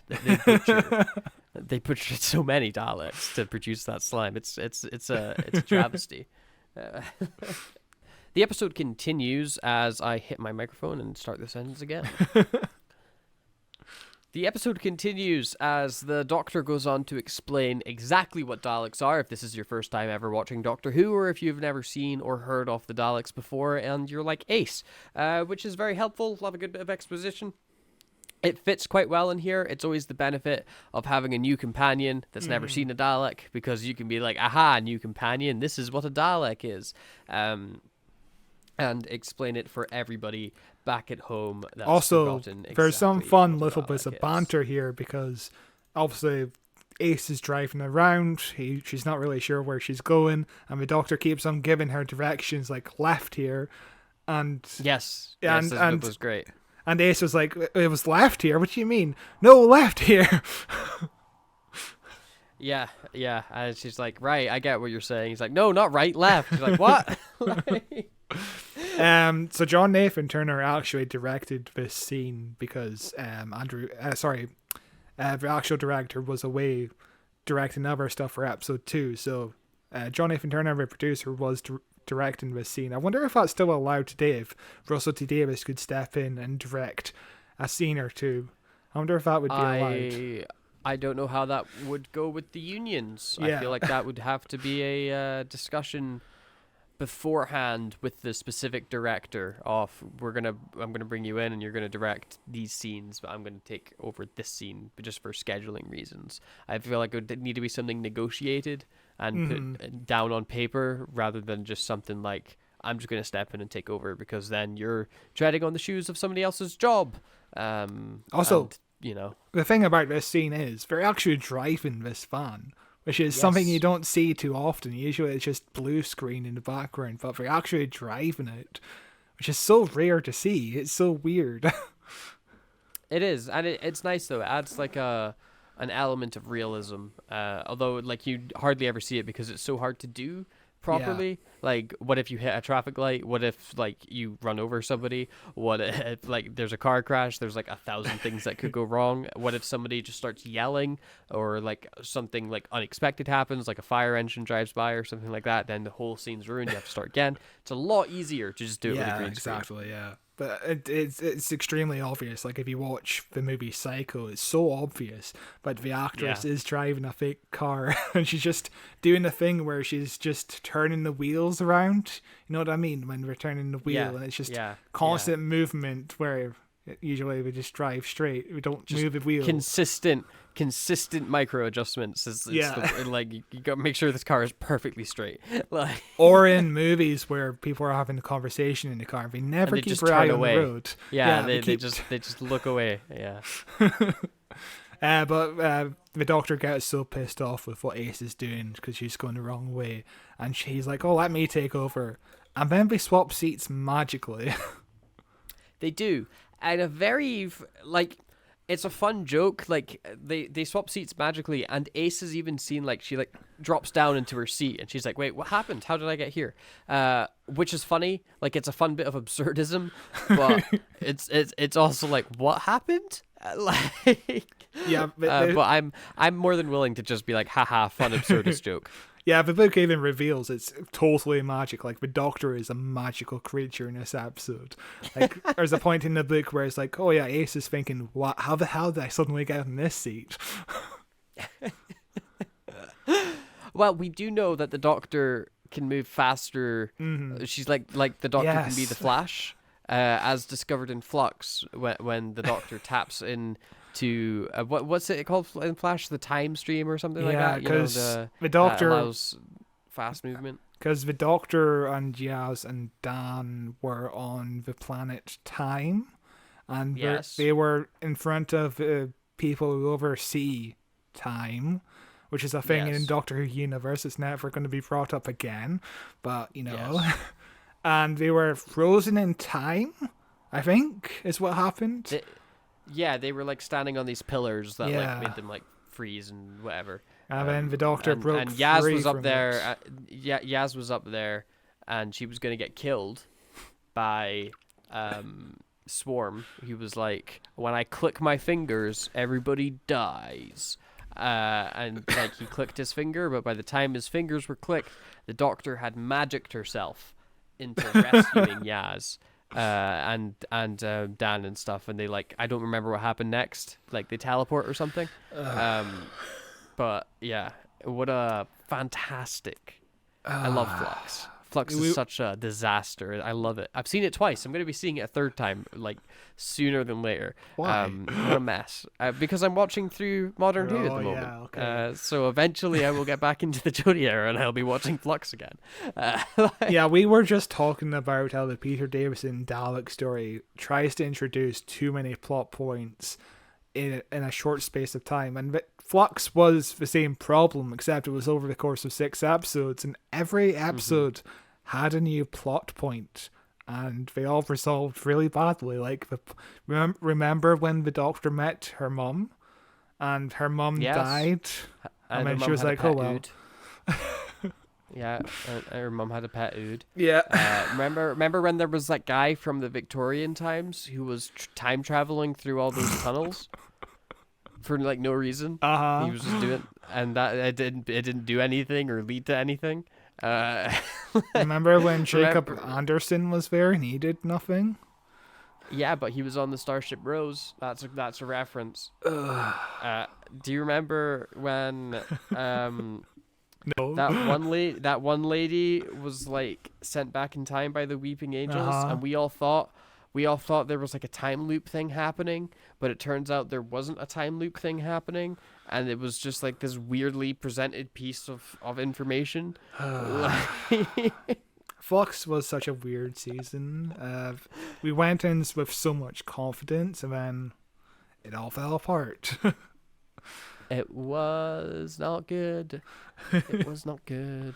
Good times. Good times.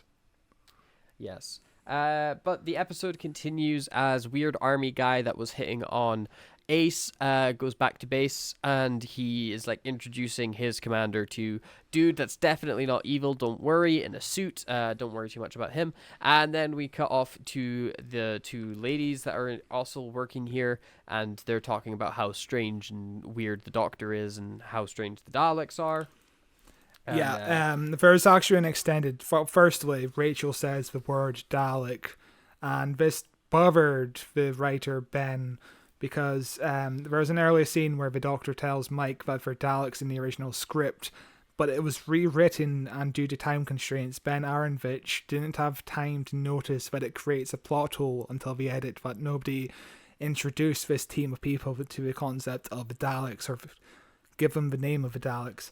Yeah. Except, you could think of it's not really a plot hole, because the Doctor did just yell to the Dalek, "Oi, Dalek, over here," which presumably these people heard him say the word Dalek. I know. He yelled it over like 15 people firing fully automatic machine guns. I don't really think you're going to be hearing much of anything. But that's going on. And there were explosions from the Dalek, and then he threw 2 giant bombs. Like you're not really going to hear the word Dalek over that. But Ben Aronovich was worried about this plot hole, but I don't think in the end it matters, because they could have plausibly heard the word Dalek over the gunfire. It doesn't really matter that much. And the scene does get an extended version where the two women actually discuss how the Doctor may be alien. They suss it out. They figure it out that the Doctor's alien, which isn't that hard of a conclusion to reach, because he is very strange. He is, yes. But that's fun. We then cut to the Doctor at Coal Hill School with Ace, and they bump into head. I assume he's the head teacher or something.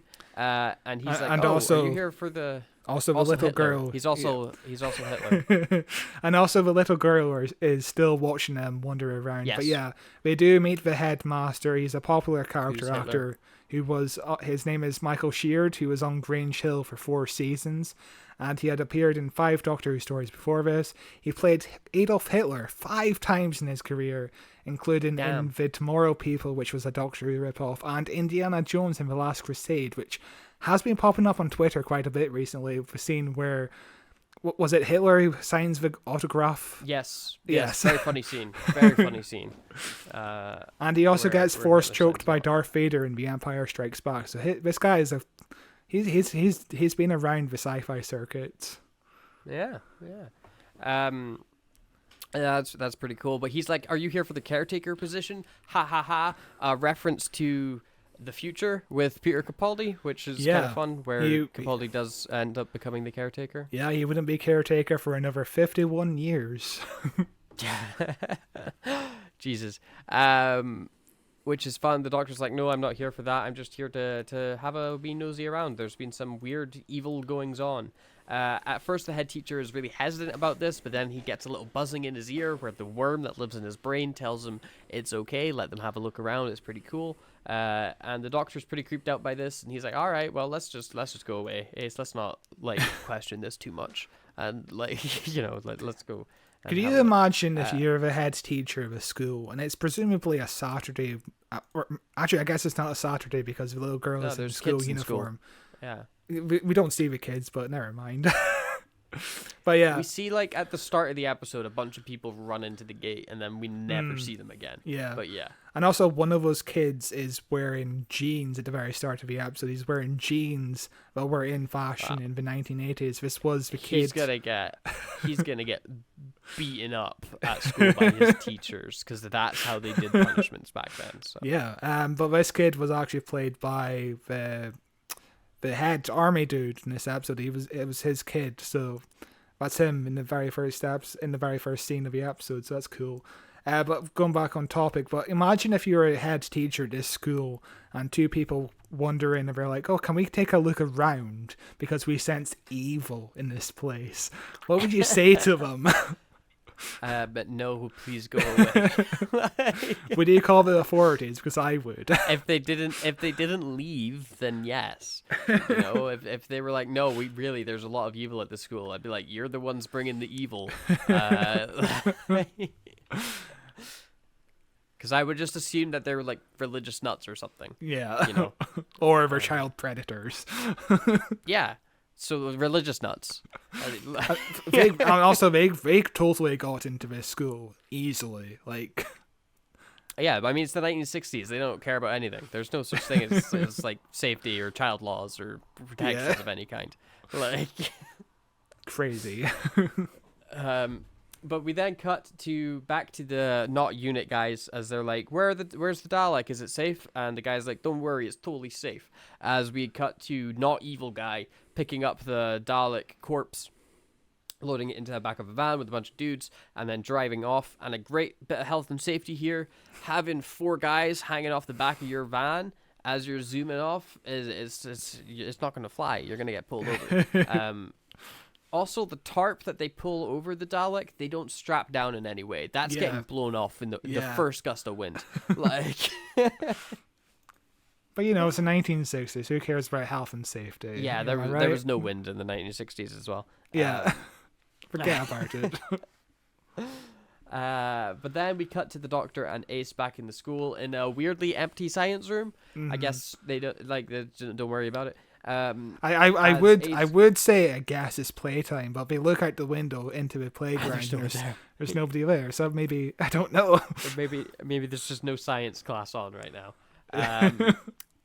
In the entire secondary school. But Ace picks up a book on the French Revolution, which, as you pointed out, is a reference to Susan reading the French Revolution book. So in the very first episode, Susan, I think Barbara hands Susan the French Revolution book in the science lab, and she flicks through the book, and Sophie Aldred actually mimics Carol Ann Ford inside of a scene as a reference. Like, she watched the tape, she studied the tape, and tried to move in the best way possible to mimic her actions.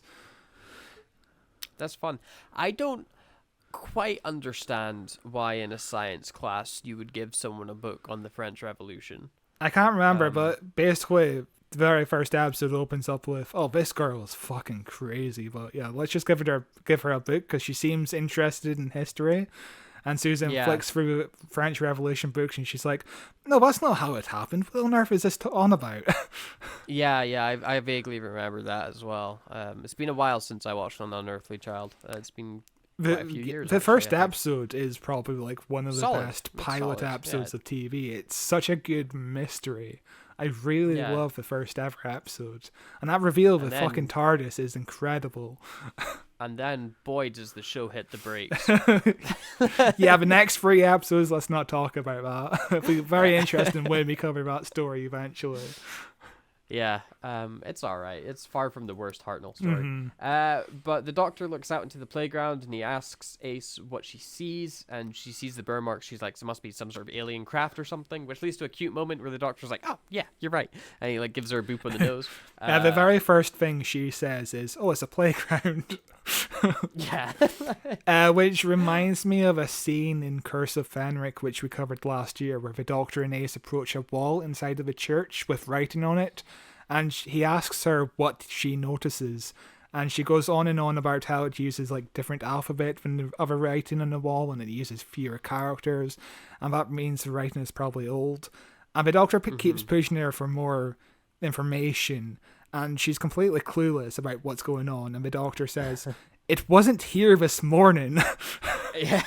Like, it just magically appeared, and that's the thing that you should have noticed, but instead you go on this long tangent about how it's weird writing. It wasn't here this morning. Yeah, I do like Sylvester McCoy as the Doctor. He's very, very fun. And the scene at the window is where Sylvester McCoy got the idea that the Doctor should be teaching Ace about various things in each story. Sylvester obviously later admitted that he just wanted to dump more complicated bits of dialogue onto Sophie, so he didn't have to learn as much technobabble. That's fun. But this scene is also where we get a little bit of lore, sort of, kind of, where the Doctor's like, don't you remember all these alien invasions that have happened in your lifespan? All these times things have been going on. She's like, I don't remember any of that happening. Which the Doctor's like, God, people like just don't pay attention. Goddamn humans don't pay attention to anything going on around them. Which has been Doctor Who's explanation for the bad canon Yeah. forever until the cracks in time, in which case the cracks in time were kind of like, this is why you don't remember, and they made it into a very large plot point. I kind of like the cracks in time kind of retcons this as well, where it's like she doesn't remember because of the cracks in time. So like it works for the most part. I still like it, not having a consistent canon is annoying, but I get why it's there. Buffy does the same thing in the very first, well, it's the second part of the very pilot episode. At the very end of the episode, the school are like, I vaguely remember what happened yesterday when vampires attacked, but vampires attacked and they're vaguely remembering what happened, and it's like, were kids on drugs that attacked the school, or what happened? Was a biker gang? And Giles has to say, people have a tendency to rationalize what they can and forget what they can't as a way of explaining why this happens. Like, they just rationalize it in different ways, like, which is a good reason, because, you know, the concept of Buffy the Vampire Slayer is a creature attacks the school every week, and if the school was aware of what's going on, when the school is fucking shut or whatever. They would just close. Yeah, they would just close it. They'd be like, this is not a safe environment to raise kids. Like, yeah. I'm fine with the reasoning. It's completely fine, but it's a bit... Yeah. It is a bit... It's hand-wavy. It's just like, don't worry about it, you know? But at the same time, you can't keep a show without explaining it somewhat. Yes. And this is where the Doctor's like, you know, Ace is like, has this got something to do with any of those things? And the Doctor's like, no, not at all. This has got something to do with something much worse. This has to do with the hand of Omega. Because nobody can say Omega correctly. Yeah. Which is, you know, we have covered Omega. If you want to listen to those episodes, we have covered the story. It's the Three Doctors, that story. Yep, it's the Three Doctors. We haven't done the Arc of Infinity yet. But we will do eventually, because Arc of Infinity was his second appearance, and he was also supposed to appear in the K9 Timequake movie that never got made. It was supposed to release in 2017, but it never got made. But yeah, in that story in the Three Doctors, Omega, nobody can pronounce it in the same way. It's very distracting. Omega. They can't pronounce it the same way in this episode either. I don't understand why the word Omega is so hard to say for anybody on set. It's Omega.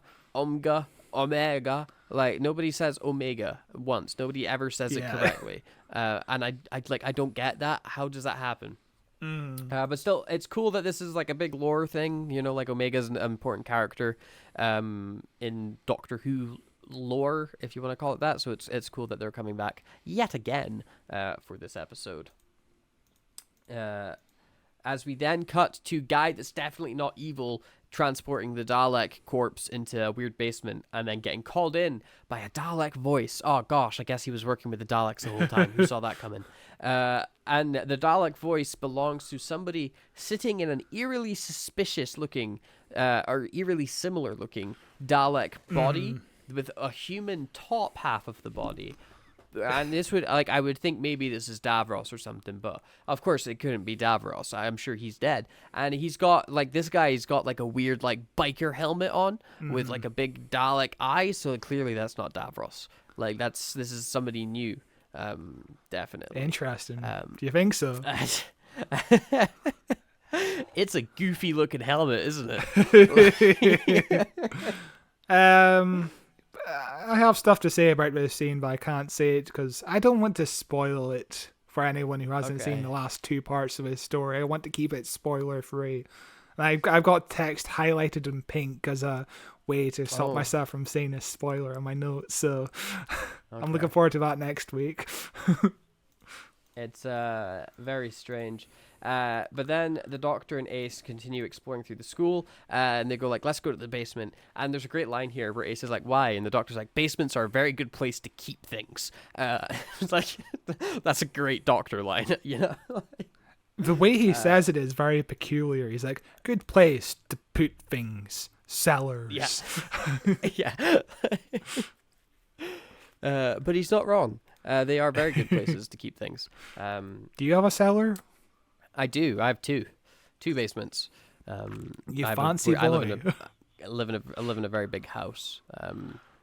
So you keep on saying, you lucky boy.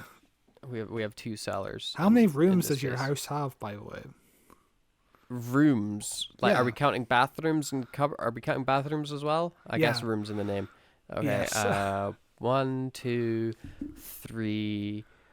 Does a pantry count as a room? Sure. 4, 5, 6, 7. Jesus Christ. Does an ensuite count as 1 room or 2 rooms? I don't know. Count it as 1. Oh, I don't care. okay. Just 7, 8, 9, 10, 11, 12, 13. Are we counting basements and attics? sure, yes. I guess those are technically 14. rooms. Yeah, 50. So like 16? I would Jesus. say like maybe a little bit more like around that many. That's mental. It's a big place. Meanwhile, I've got 1, 2, 3, 4, 5. I've got 5. So almost there. Yeah, but like you live in a city and I live in the countryside in an old Victorian house. So like of course my house is like vastly bigger because there's just more land. Like you could have like 15 people living at your house and nobody would ever see each other. Yeah, that's true. But no, it's a nice little place. It's a nice place. It's a mansion. Yeah. It's close. It's close. For people listening, like I don't own this. I live with my parents still, because we live in the 21st century, and I'm poor, and the cost of living's crazy. But they were looking at buying another house recently. And they were looking because my brother just moved to England for his job, and they were looking at like maybe getting him a place in England to live in. They were looking, and the housing market in England's insane. Like you think it's expensive up here in glorious Scotland?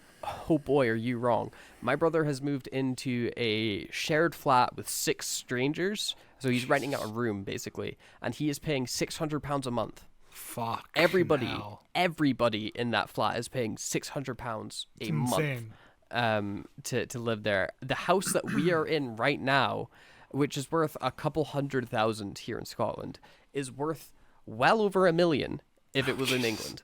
Like the market down there is ridiculous, absolutely ridiculous. Well, you'll soon be living in a castle where you could do transphobic tweets all day, every day, like a certain writer. That's the dream. But you know what's wilder about living in the countryside, right? Yeah. This is nowhere near the biggest house in my village. I can think of at least 6 houses which are like 3 times the size of this house. I'm gonna need to look at it on Google Maps or something someday. Oh. You'll need to send me an address. Our house is it's kind of like the TARDIS. It's very unassuming on the outside. You would never suspect it to be as big as it is, but it's got an ass on it. It's just it keeps going. It's a nice little place. Reminds me of that TARDIS house in like one of the New Year's Day specials.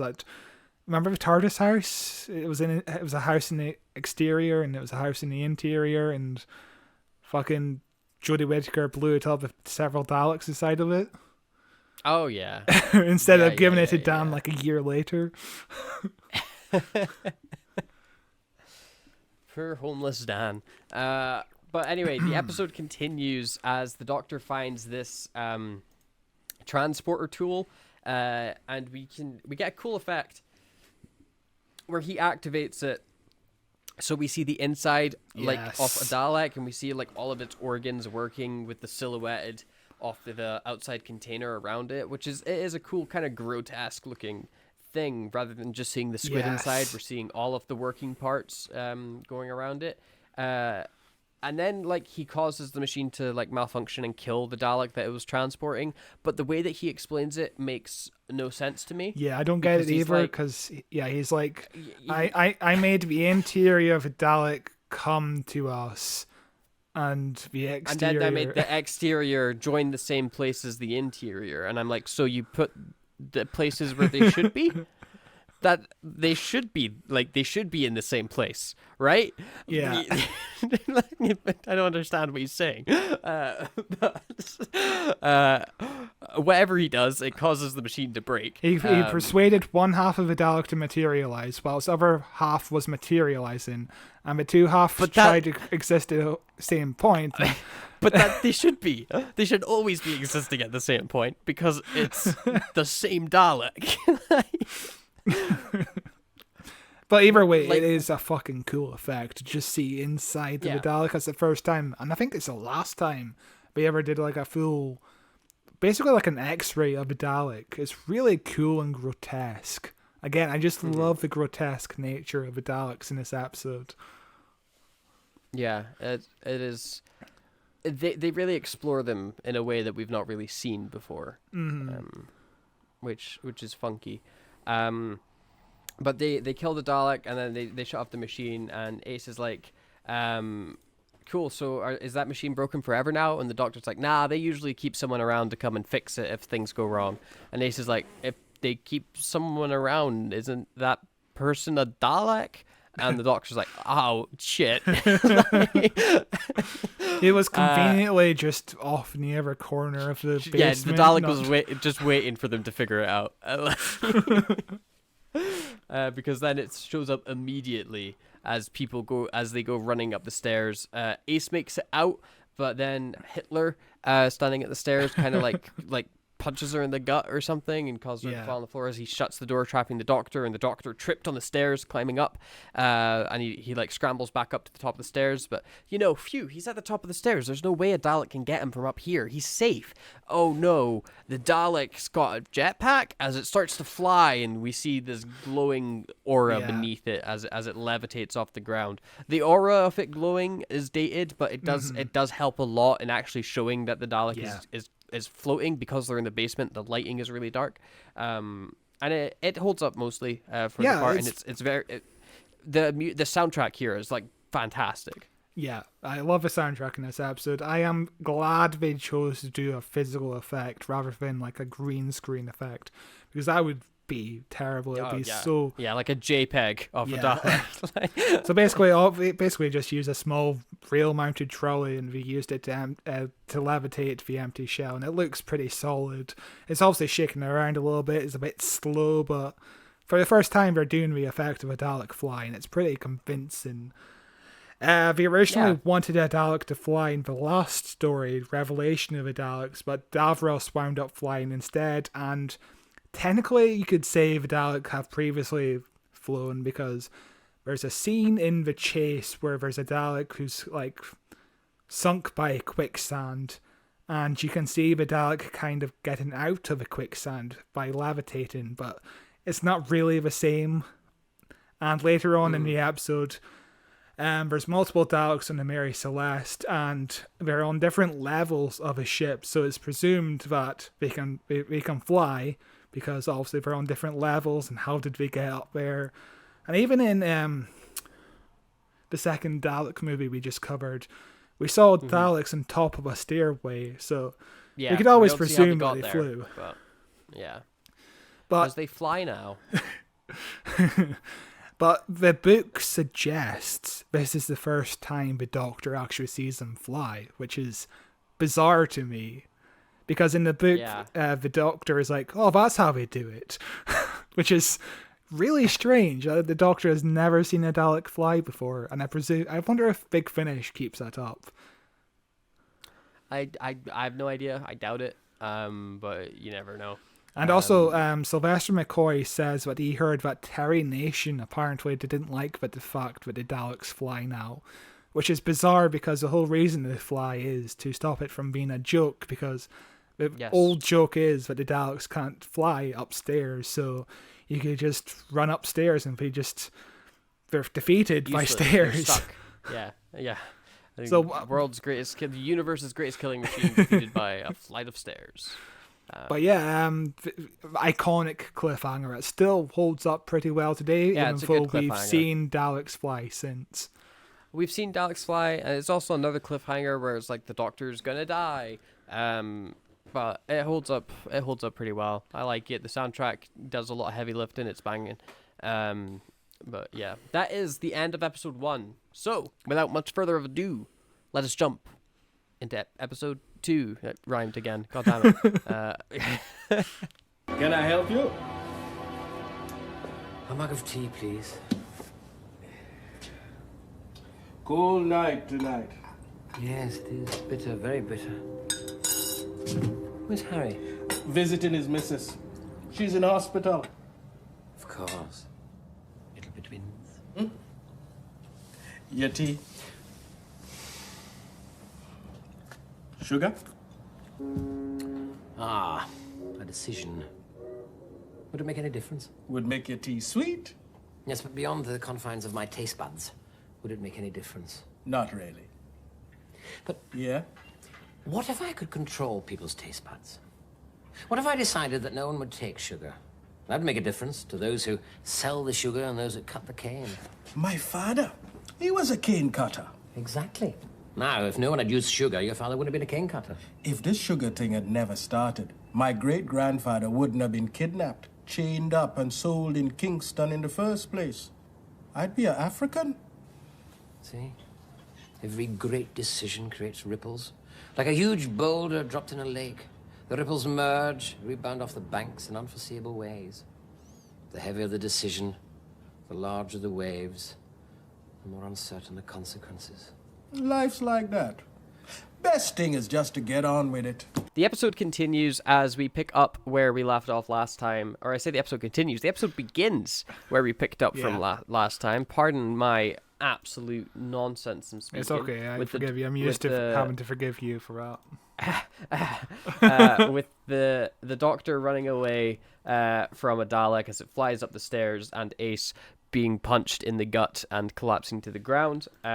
But the Doctor manages to escape as Ace lets him out through the door. And we see that instead the Hitler dude is knocked on the ground because Ace just got back up and hit him back, which is a nice touch. I like that, where you think that, oh, it's just, the companion's down again. There's nothing that it's another companion getting knocked out. But no, she got hit and she got back up and hit him harder. She does recover from this hit quite quickly. We've seen people get murdered with a hit in the back of the head in multiple episodes before. Hit with a small stick and they die. And the cliffhanger has her lying on the floor, not moving at all, or groaning in pain or anything. When all of a sudden she's just right back up.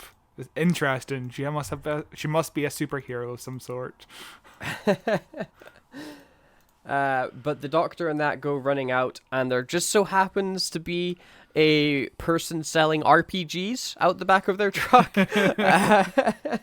as they find this military vehicle, and they're like, we're going to take one of these anti-tank rockets, they call them, and the guy's like, hey, you can't take that without signing for it. Which is, okay, you just have to accept that the Doctor is able to take an RPG without anybody guessing why he needs it or how he's going to do it. I just take it into a school, presumably during school hours. Like, there's kids running around the school occasionally. I mean, and they don't seem to be too bothered. The only kid we see is the little girl. I presume. Except for at the start, when we saw a heap of kids at the start, and the bell rang and they all ran inside. Well, that was maybe like a day or two ago. I don't know how many days have passed. I don't believe so. What I is the believe passage 0 of days time? have passed. I believe 0 days have passed, and these kids are in their classrooms right now. Yeah, but if they were in the classrooms, they would hear every explosion that's going on. They're very soundproofed classrooms. Very soundproof. Or it's a school for the hard of hearing. It's a... Oh god, it just reminds me. I just saw the other day on Twitter, because in America, What's Twitter? Right? Yeah, is that like Threads? Is that like anything like Threads? So yeah, obviously in America, this kind of subject matter is kind of brutal in America. Yeah. People running around with rockets in schools. That's a bit. Yeah, I mean, like the entire army comes in with the school wielding guns, firing at this alien. Yeah, it's very reminiscent of certain things that happen in America like every day. Yeah, it's so much fun, isn't it? It's what a wonderful country America is. It's certainly one of the countries in the world. But in the original script, the Doctor was actually going to hold the rocket, and Sylvester McCoy was like, the Doctor doesn't hold rockets. He doesn't want to murder anyone, so it makes more sense for Ace to actually get this rocket in this scene.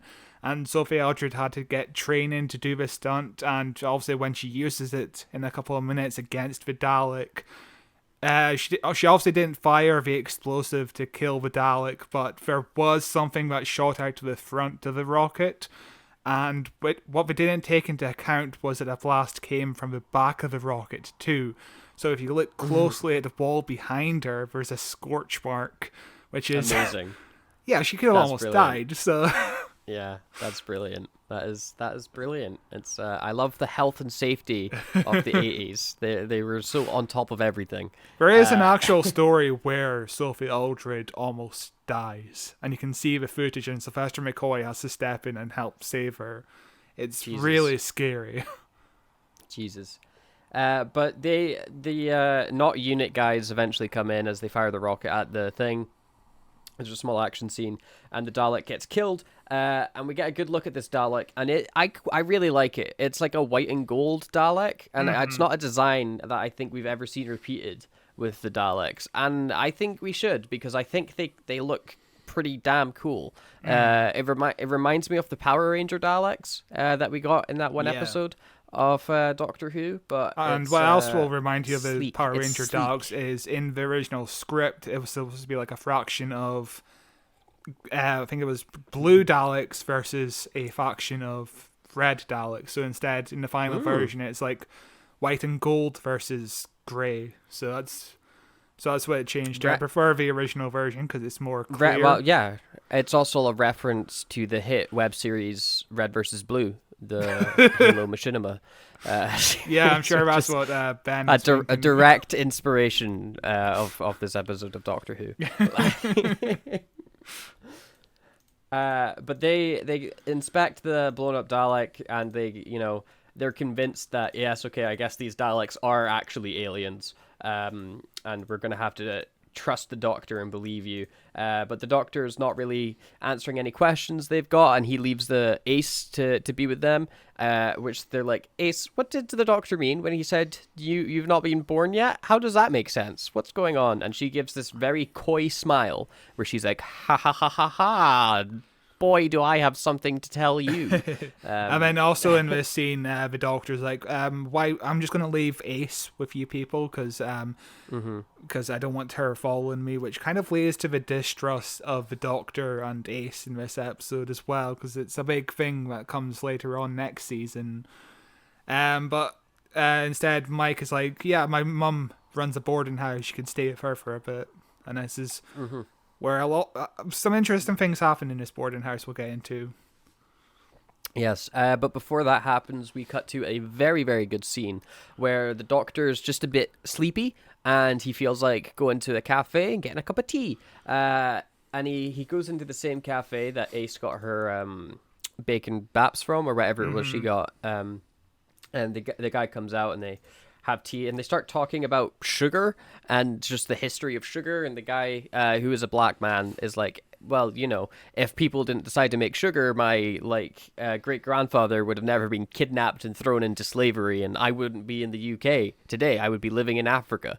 And the Doctor's like, yeah, it's crazy, like how it basically, he explains the butterfly effect, where you do one thing and that affects several other things. You kill a butterfly, and then that butterfly doesn't get eaten by a bug, and it escalates. And this guy's like, yeah, it's incredible, like the things that have gone on through history and like the challenges that you face in life, but just suck it up and keep going, which is just the most British, keep calm, carry on slogan thing ever, where it's like, yeah, life's awful, but what are you going to do? Have a cup of tea, I guess. Yeah, it's such a great little scene. It's so quiet and sleepy, and it's really nice to see some downtime with the Doctor, just kind of relaxing, and it gives a good message, and it's great performance. This is actor Joseph Marceau. He wound up in The Fresh Prince of Bel-Air as a butler just 2 years later. There was a debate about cutting this scene because it does slow the story down. But Sylvester McCoy debated that we keep as much as possible because it's really important to the story at the end of the day. Because the whole story is about racism in a way. I think the whole story being about racism is kind of subtle.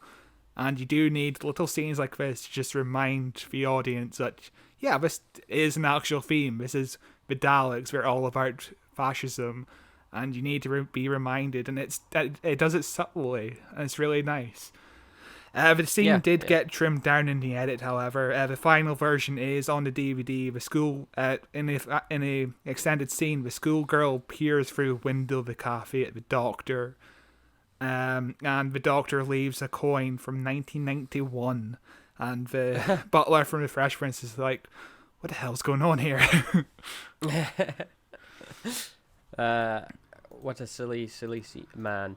But we get a brief scene where we cut to a Dalek teleporting in because I guess the teleporter's fixed now, or this Dalek's no longer displaced by having it outside and inside put in the same place. Even though that wouldn't displace it, that would just make it teleport, which is what it's doing right now.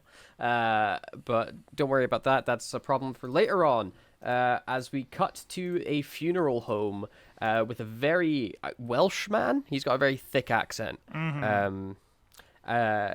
Being at a funeral home, looking at a strange coffin before the doctor comes in, and the doctor's acting very strangely, like he's being very like quiet and like speaking in very short sentences and acting very like his entire body language is very peculiar.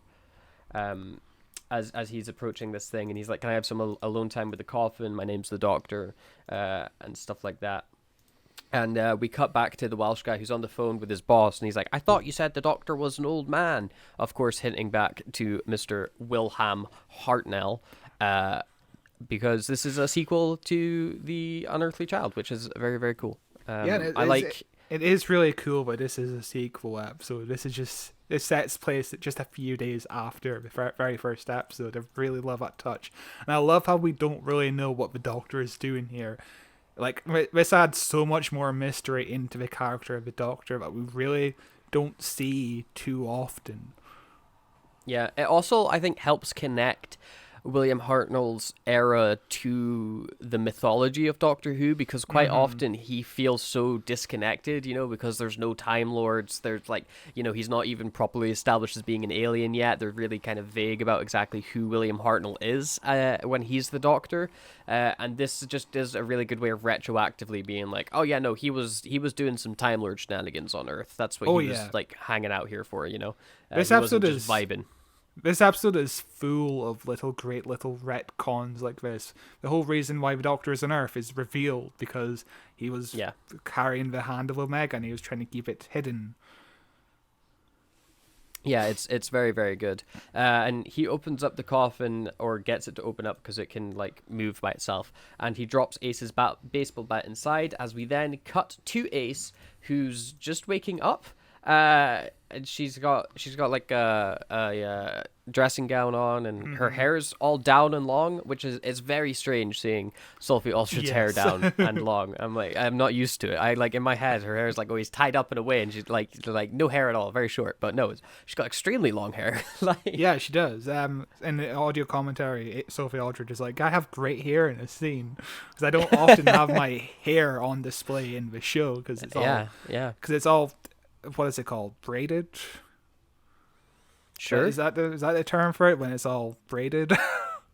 Yeah, sure. I honestly couldn't tell you what her hair normally looks like. I'm really bad at noticing and remembering people's hairs. Like if you were to get a haircut and like I probably wouldn't notice. If you dye your hair, I'm like, it's always been that color. What are you talking about? And like, I just, it's just something my brain's like, you don't care about that. Like, that's fair.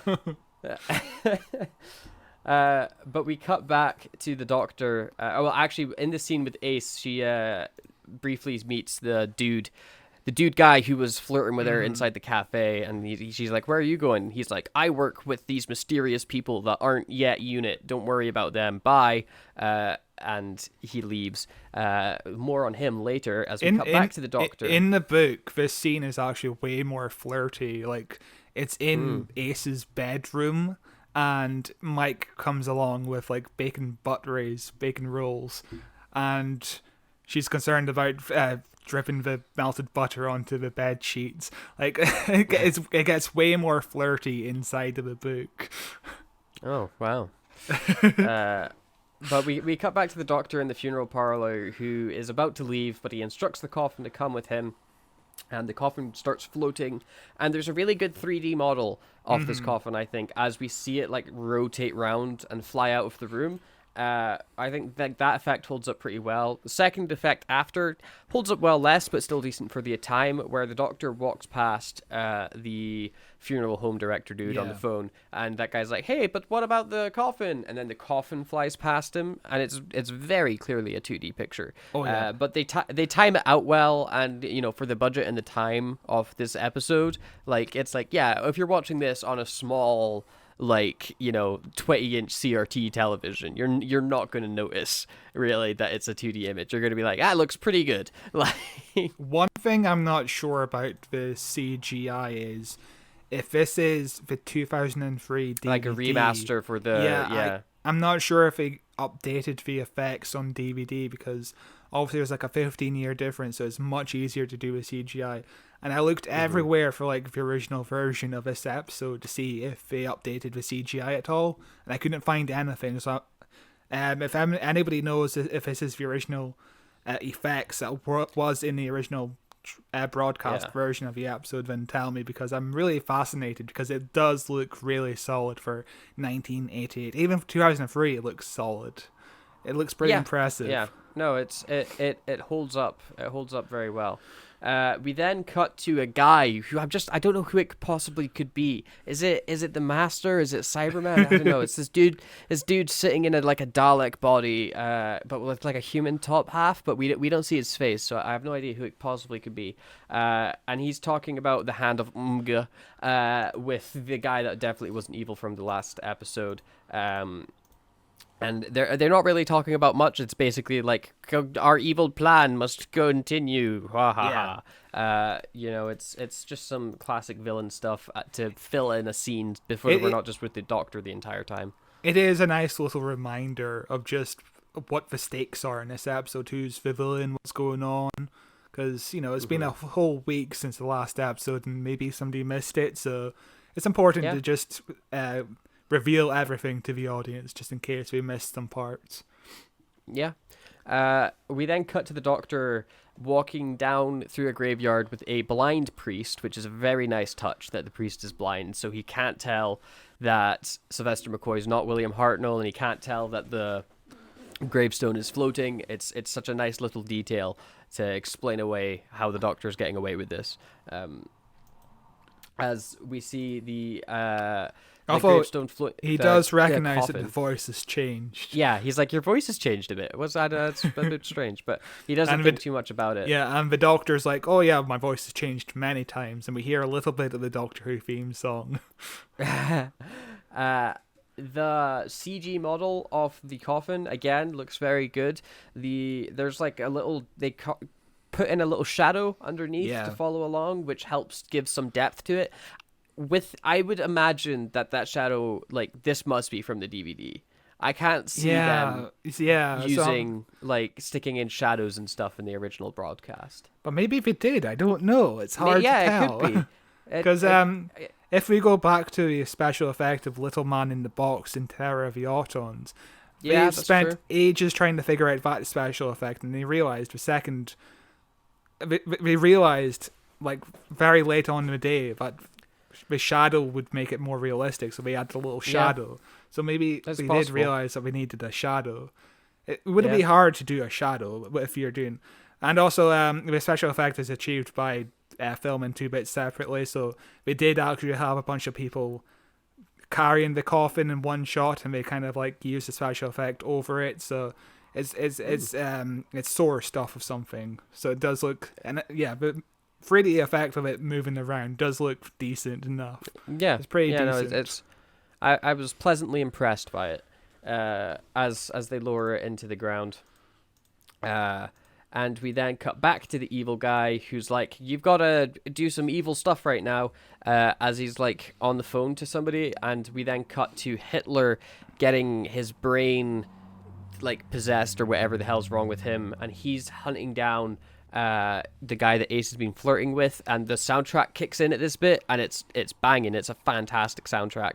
But yeah, what's the reveal very funny, is the reveal is that Mike was the person on the other end of the phone. So this Hitler man is chasing down Mike now. Yeah, and what's very, very funny with Mike is in the wide shot, he's like got like a good stride on, but every single one of his steps matches the BPM of the song playing, and it is hilarious. Every step is a beat. It's brilliant. It isn't done as well as the Sea Devils, where every time somebody put their foot forward, the music just went. So yeah, this is when it's revealed that Mike is a bad guy. Basically, there's a whole heap of bad guys in this episode, but Mike is one of them. And one of Ben Aronovich's issue with the script is that Mike being a traitor comes out of nowhere. Basically, he only thought of this twist in episode 3 as he was writing episode 3, and he never really had time to make it more obvious to why he was a traitor. So he did add some minor little bits of information in episode 1 and 2, but he didn't really have time to plot out the episode as much as he would like. And I think that's like one of the biggest issues with this episode, is that it's hard to follow the trail of who's a traitor, who's a bad guy, who's a good guy. It gets a bit muddled, I think. Yeah. But you know, they have a little kerfuffle, and Mike eventually kills Hitler.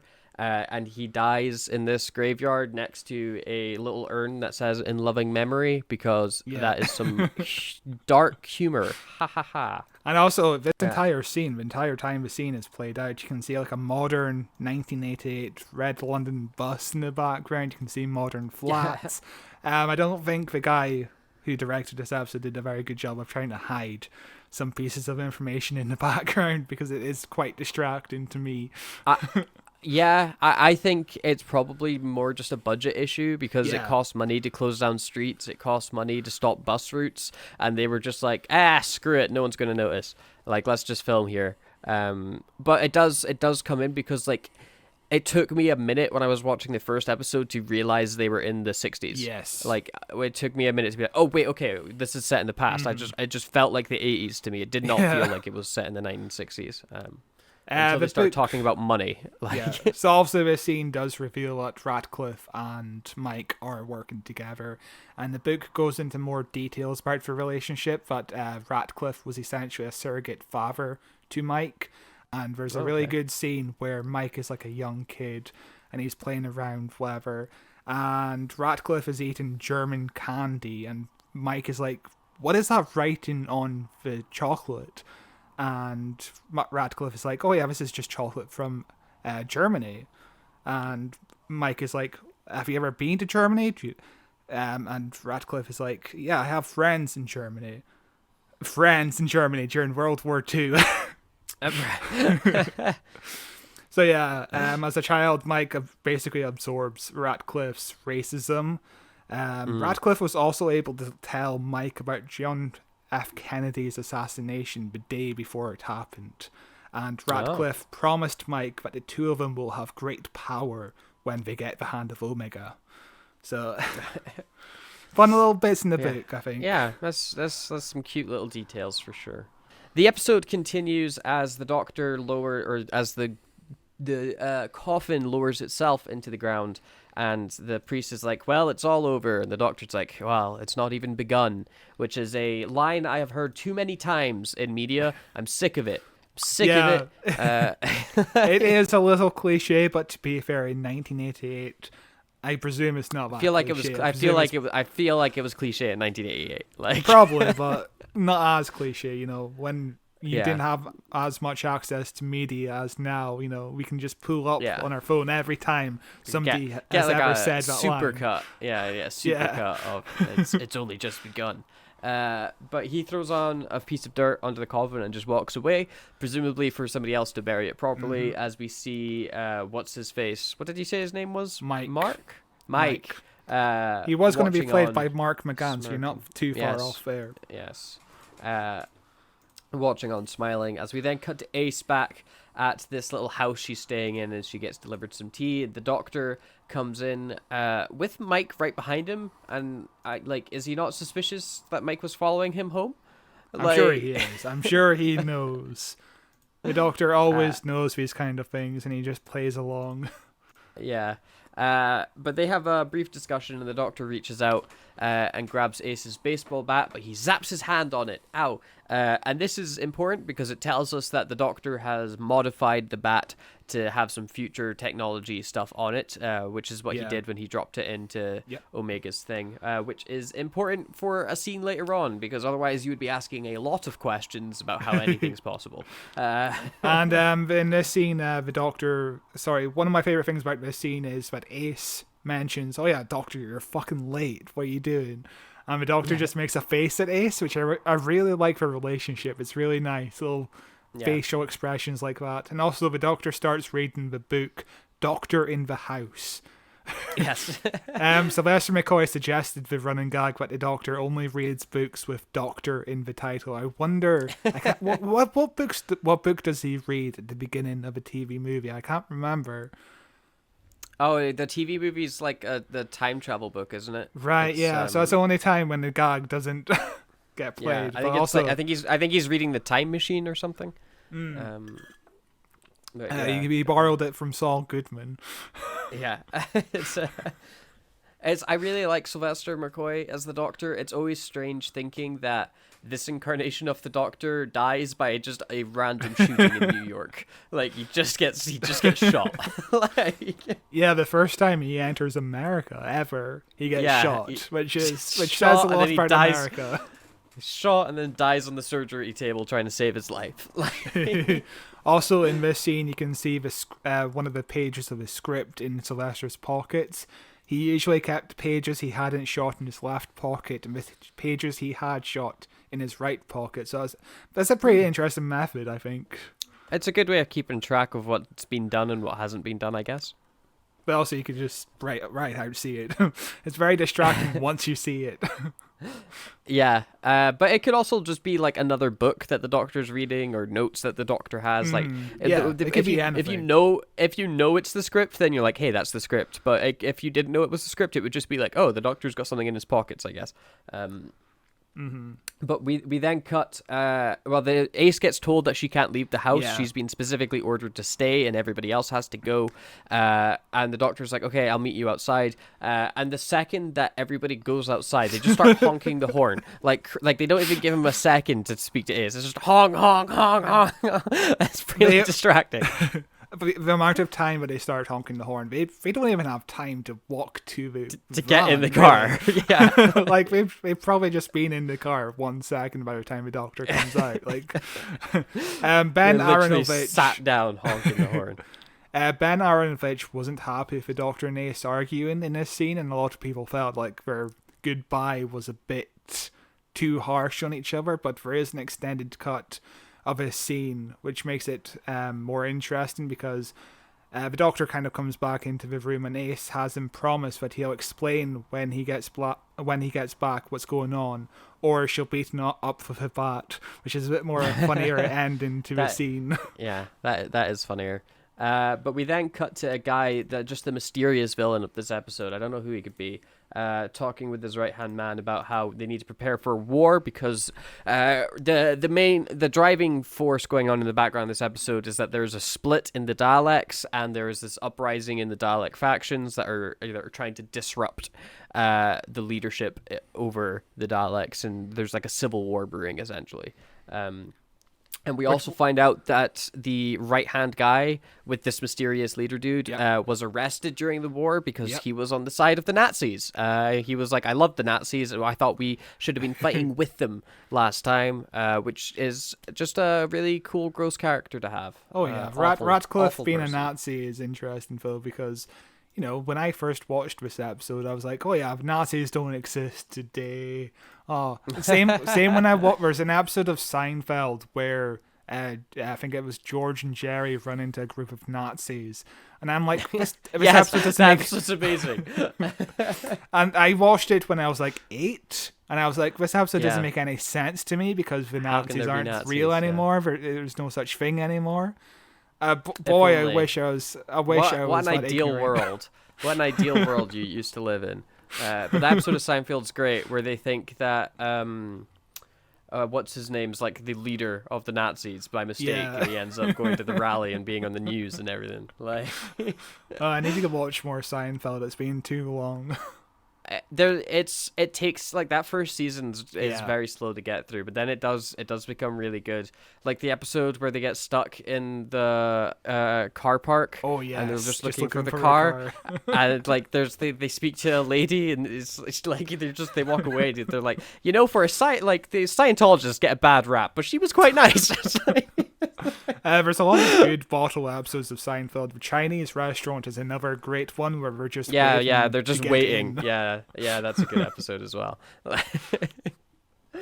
But we cut back to the Doctor in the like war room, essentially explaining how devastating the Daleks are and that there's really nothing that anybody can do to prevent a Dalek attack. Or survive a Dalek attack, and he's got this very good line where it's like, it's kind of scary to think that there's a species out there more like better at destruction than humans, isn't it? Which is a very, very good line. Some commentary. The Doctor sure does hate humans a lot in these early episodes. Like, can you blame him? The Nazis are back. But during this scene, Sylvester McCoy couldn't make eyes with the General because he kept on laughing about how serious the General's being. So this entire scene, there's no eye contact being made because Sylvester McCoy kept on entering the room just in a state of giggles. Amazing. What an energy to bring to a very serious scene. But we also cut back to Ace, who turns on the TV as we hear the 1960s BBC intro, which is like a very long theme. I think it's like the British anthem or something. Like, it's the way that the BBC used to be, where it's like you look at the UK and you celebrate, you praise the Queen, and then you can watch a bit of TV. Like the BBC used to end the night with the national anthem, God Save the Queen. Yeah. Ridiculous. But it's revealed that Doctor Who is about to start. And Ace is like, nah, fuck that. Brand new science fiction series, Doctor, and then Ace turns off the TV. She's like, that sounds awful. It'll never catch on. There's a million things to say about this scene, and I think we should stick to Doctor Who just for a bit before we get into the serious subject matter of this scene. Because what a contrast to go from, oh yeah, Doctor Who's about to start. Oh yeah, there's racism going on. It's interesting. Yeah, because she goes to the window and she sees a sign that says "No coloreds," which is like, I really liked it just for the point of like, it would be very easy, especially in this era of Doctor Who, to go back to the 60s and just pretend like everything's chill, like to not address any racial things going on at all. Which is like, it's a thing that we see a lot with like Jodie's era. Whenever Jodie went back in time, like they dealt with that stuff quite a bit. But like it never really gets touched on that often in classic Who, and it's very nice to see it actually being like commentated on. Yeah, this is a scene that the director almost cut from the final version, and Sylvester McCoy was in the rehearsal room and persuaded him to keep it in because it's important to the whole story. And it's good at showing that Britain wasn't that far removed from the fascist ideas of the Daleks or even, real life politics of the Nazis. Mm-hmm. Like, just not wanting coloured or black people or brown people in your home is, one step removed from the Nazis, basically. It's also does a really good job of shining the light on the bigotry that was around in the UK at the time, because our education system does not do it. Like, when I was at school, I'm almost certain when we were getting taught about the 60s and stuff, it was like, the black people were treated really horribly in America. Yeah, in same. America, they had this big civil rights movement, and all this stuff was going on in America, and they did slavery in America. They did not touch on British slavery. They did not touch on like any aspect of the civil rights movement in the UK at all. It's quite horrendous when you actually think about it. Like, everything I know about the civil rights movement, I know about US history. I couldn't tell you anything about UK history when it comes to civil rights movements, because we just are not taught about it. And even when we're taught about racism in America, it only stops in the 60s. Oh yeah, they fixed it in the 60s. They problem solved. Martin Luther King came along and they were like, "This guy's got it nailed." Oh, we were so stupid. Our bad. Like, yeah, that's certainly the impression I got as a kid. You know, when you're just being taught on such a narrow scale what history was. So Andrew Cartmel, obviously the guy who was doing the script editing of this episode, had to show the episode to the head of the BBC for approval. And during the scene, the phone rang. And Cartmel was upset because Ace being disgusted with a sign was something he was really proud of.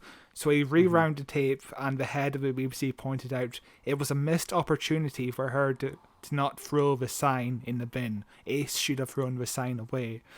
But I think the scene is fine enough as it is. It's not... I think it's fine enough difference. as it is as well, and it's not like she puts it back up on the window. But I like she goes to confront the lady of the house about it, and then she stops herself because she's like, this is not a fight that's worth having. Like, I'm not going to be able to change this lady's mind at all. I'm just gonna put the sign, throw the sign away. I'm not going to worry about it. Like, it's disgusting, it's awful, but I'm not the leader of the civil rights movement. I'm not going to be able to change history. And like, even today, on, you know, when you're on Twitter and there's so many people who's being transphobic. What's Twitter? Like, is that like Threads? Is that like Instagram Threads? Is it a similar site? Or when you're on any of these websites with transphobia and you're like, you kind of want to debate their worldview, but at the same time, it's not worth it. It's not worth it because we're never going to change. You're either arguing against somebody that does not care about your opinion and thinks they're 100% right, or you're arguing against somebody that doesn't actually believe what they're saying and is doing it to have an argument, like, because being a troll is funny to some people still somehow 20 years later on the internet. Because you know, I got called a groomer once just for simply saying that trans people aren't all bad people, and it's like insane kind of debate on Twitter. You should write a song about how you're not a groomer. I'll get my ukulele out. Just so everybody knows that you're on the level. So there's an actual deleted scene in this episode that points out more racism in the 1960s, and it comes from Mike in this episode, where Rachel and Mike are waiting for the doctor in the van, and Rachel reveals to Mike that the doctor is an alien. Mike asks about Ace, and she tells him that Ace is all human. Mike's reply is, "Oh, that's good. I wouldn't want her to be foreign, would I?" Which is, which I kind of wish that scene was kept in because it's disgusting, and I feel like, you know, you need to add more disgust to the character of Mike. Yeah, for sure, because it's very subtle in these first two episodes, at least, that how awful Mike actually is. But moving on to a more fun topic, Doctor Who being discussed in the world of Doctor Who. You know, this is the first time Doctor Who was ever self-referenced in the show.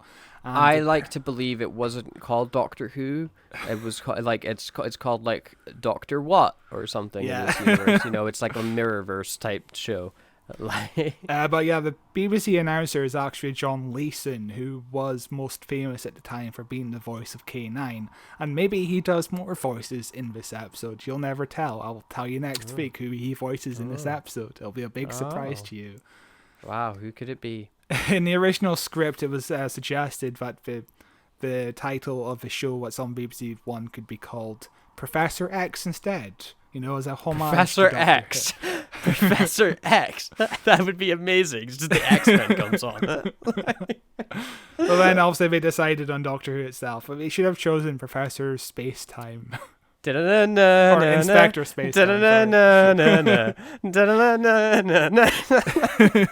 But of course, Doctor Who would get kind of self-referenced in the show a few other times. Like there's one point where Capaldi's ringtone is the Doctor Who theme song.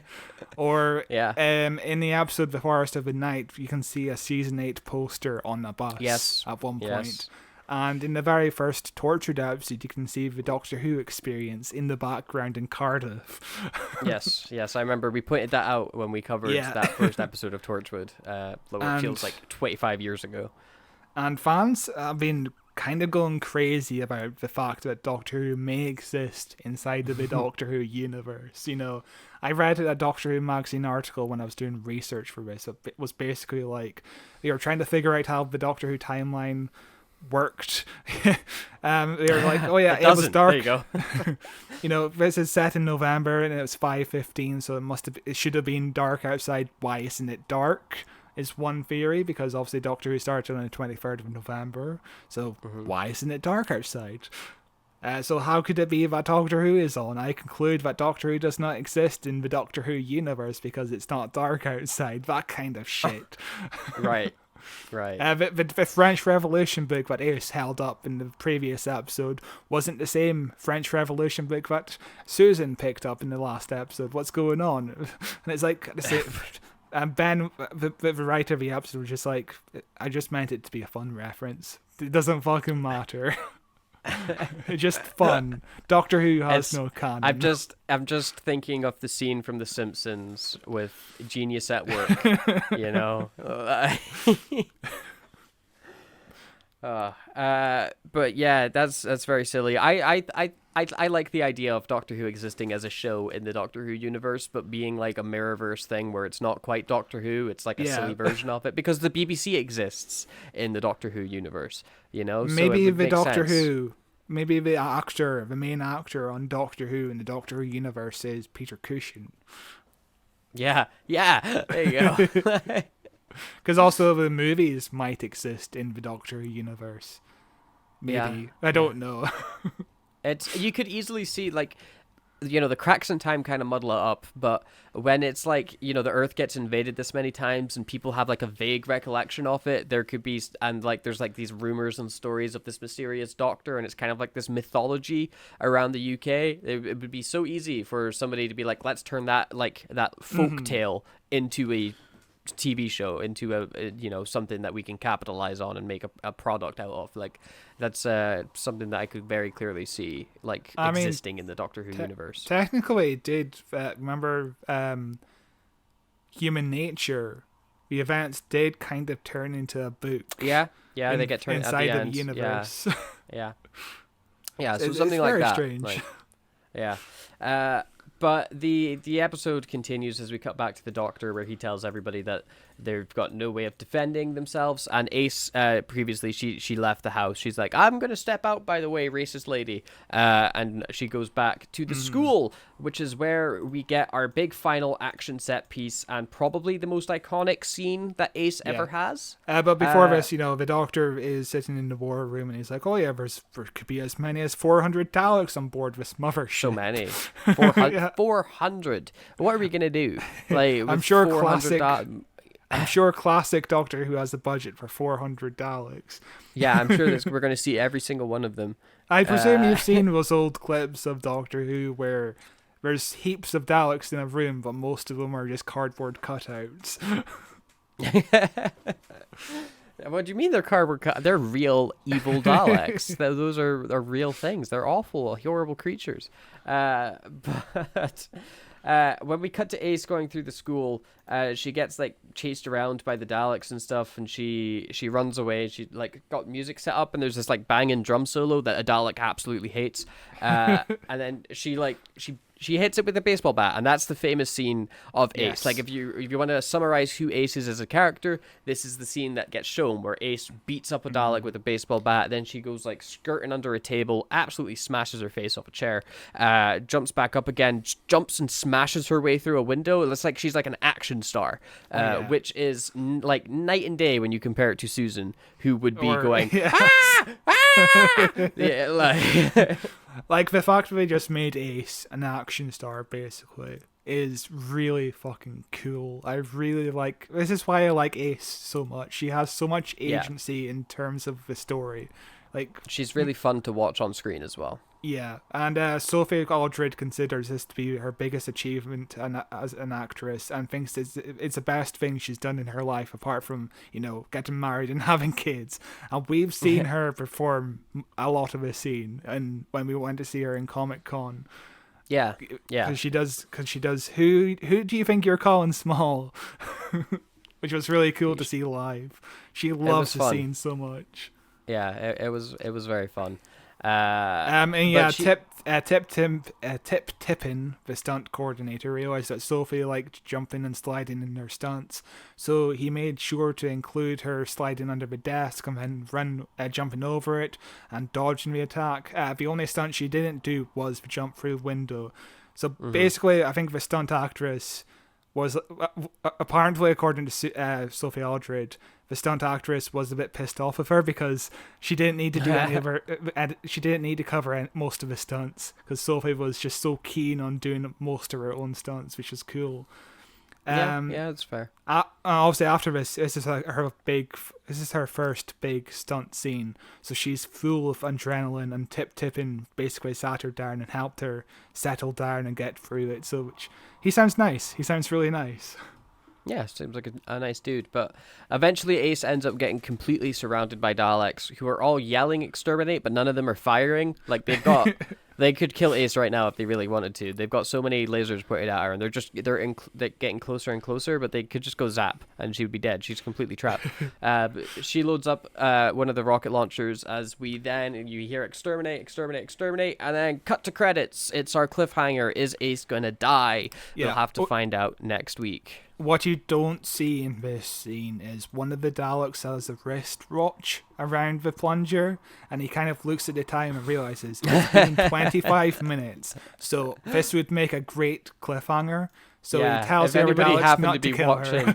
If anybody happened to be watching what we're doing right now, they'd be on the edge of their seat. So, but yeah, it's another great cliffhanger. It's a good one. It is another cliffhanger of the Daleks are about to kill one of the main cast. It's the exact same cliffhanger as last week. But it's a good episode. I think a very solid second episode. I really enjoyed this one. It's really well paced. It absolutely flies by. It feels more engaging than the first episode. The first episode is a lot more like, okay, we've got to establish that we're in 1963 and we've got to like set up what's going on, and there's a Dalek, and then before you know it's the end of the episode. Whereas this one is very like it's getting in those cultural problems. There's enough action to keep it entertaining. Like they strike a very well balanced, and you've got that mystery of what is the hand of an Omega doing at any point. You know, I really enjoyed this episode. Yeah, I think when I first watched this, I must have watched like maybe 10 or 11 other classic Doctor Who episodes before this, but this was the first classic Doctor Who episode I watched, which I absolutely loved because it feels more modern. You know, it has themes of racism, which is important to, you know, just a narrative. You know, it's about something in a way. The pacing is really solid. It's perfectly paced, I think. It's not too fast, not too slow. It's just perfect. Ace is like one of the best companions of all time. She does something in the plot, which is mental to think about. Impossible. 25 seasons, and this is the first time, where a companion actually decides, oh yeah, I'm just gonna fucking hit a Dalek. I'm gonna trying to beat up a Dalek, which is really fucking cool.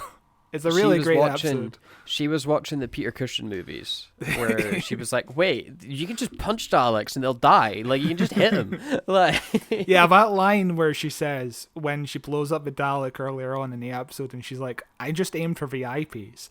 I wonder if that's because, you know, she might have played video games a lot, and she's like, it's an obvious target point. Yeah, why hasn't it's a big weak spot. It's a big glowing weak spot. Like. And of course, Wilfred Mott would try the same thing years later. Yes. And it was less effective. But that is the end of part 1 and part 2 of Remembrance of the Daleks. We will be back next week as we conclude our look with the Seventh Doctor with parts 3 and parts 4. So look forward to that. This has been a surprisingly very long episode of the podcast, close to 3 hours, which is insane. You can tell we actually like this episode and we have a lot to say about it, versus maybe the Two Doctors where we struggled to get an hour and a half out of it. Yeah, brutal. But this is very good. I'm very much enjoying it. I look forward to seeing where the story goes. And in the meantime, if you want to hear more from us, you can on our YouTube at youtube.com/@whowatcheswho, where you will find everything, every single podcast in video form, where you can see our faces. It's also available in audio form if that's how you prefer to download your podcasts. We're on Spotify, we're on Apple Podcasts, we're on Google Podcasts, we're on Amazon Music. There's an RSS feed where you can plug us into your podcast app of choice if you prefer. There's a lot of links in the description. Make use of them. We're also on various social media sites. We have a Facebook page, facebook.com/whowatcheswhopod. We're still on Twitter for now, if that's an app that you use, called @WatchesDoctor. You can find me on Instagram Threads. Read Mathew is my username because it just copied my Instagram username because it connects. It's very annoying. But yeah, you can find me on there. It seems pretty decent. I'm enjoying it. We're recording this on day 1 of the app launching. I'm going to sign up tonight and maybe we'll be on podcast up by the end of the night. I don't know. We'll see. It's good. It's genuinely, it's very fun. There's no ads on it yet, and Zuck said he's not sticking ads on till they get 1 billion people, and they just hit 15 million signups in the first day, which is insane. Absolutely insane. It's a very successful platform so far. Hopefully it has a lifespan to it, because I desperately need a Twitter replacement, because I've uninstalled Twitter. It's garbage. It's garbage. But yeah, so if you've got that, you can find me on there. I'll probably just be posting out stuff about games I'm playing or movies I'm watching or something like that. So that it could be a lot of fun. We could hang out. But other than that, we will be back next week with Remembrance of the Daleks. Thank you very much for listening, and goodbye. Bye.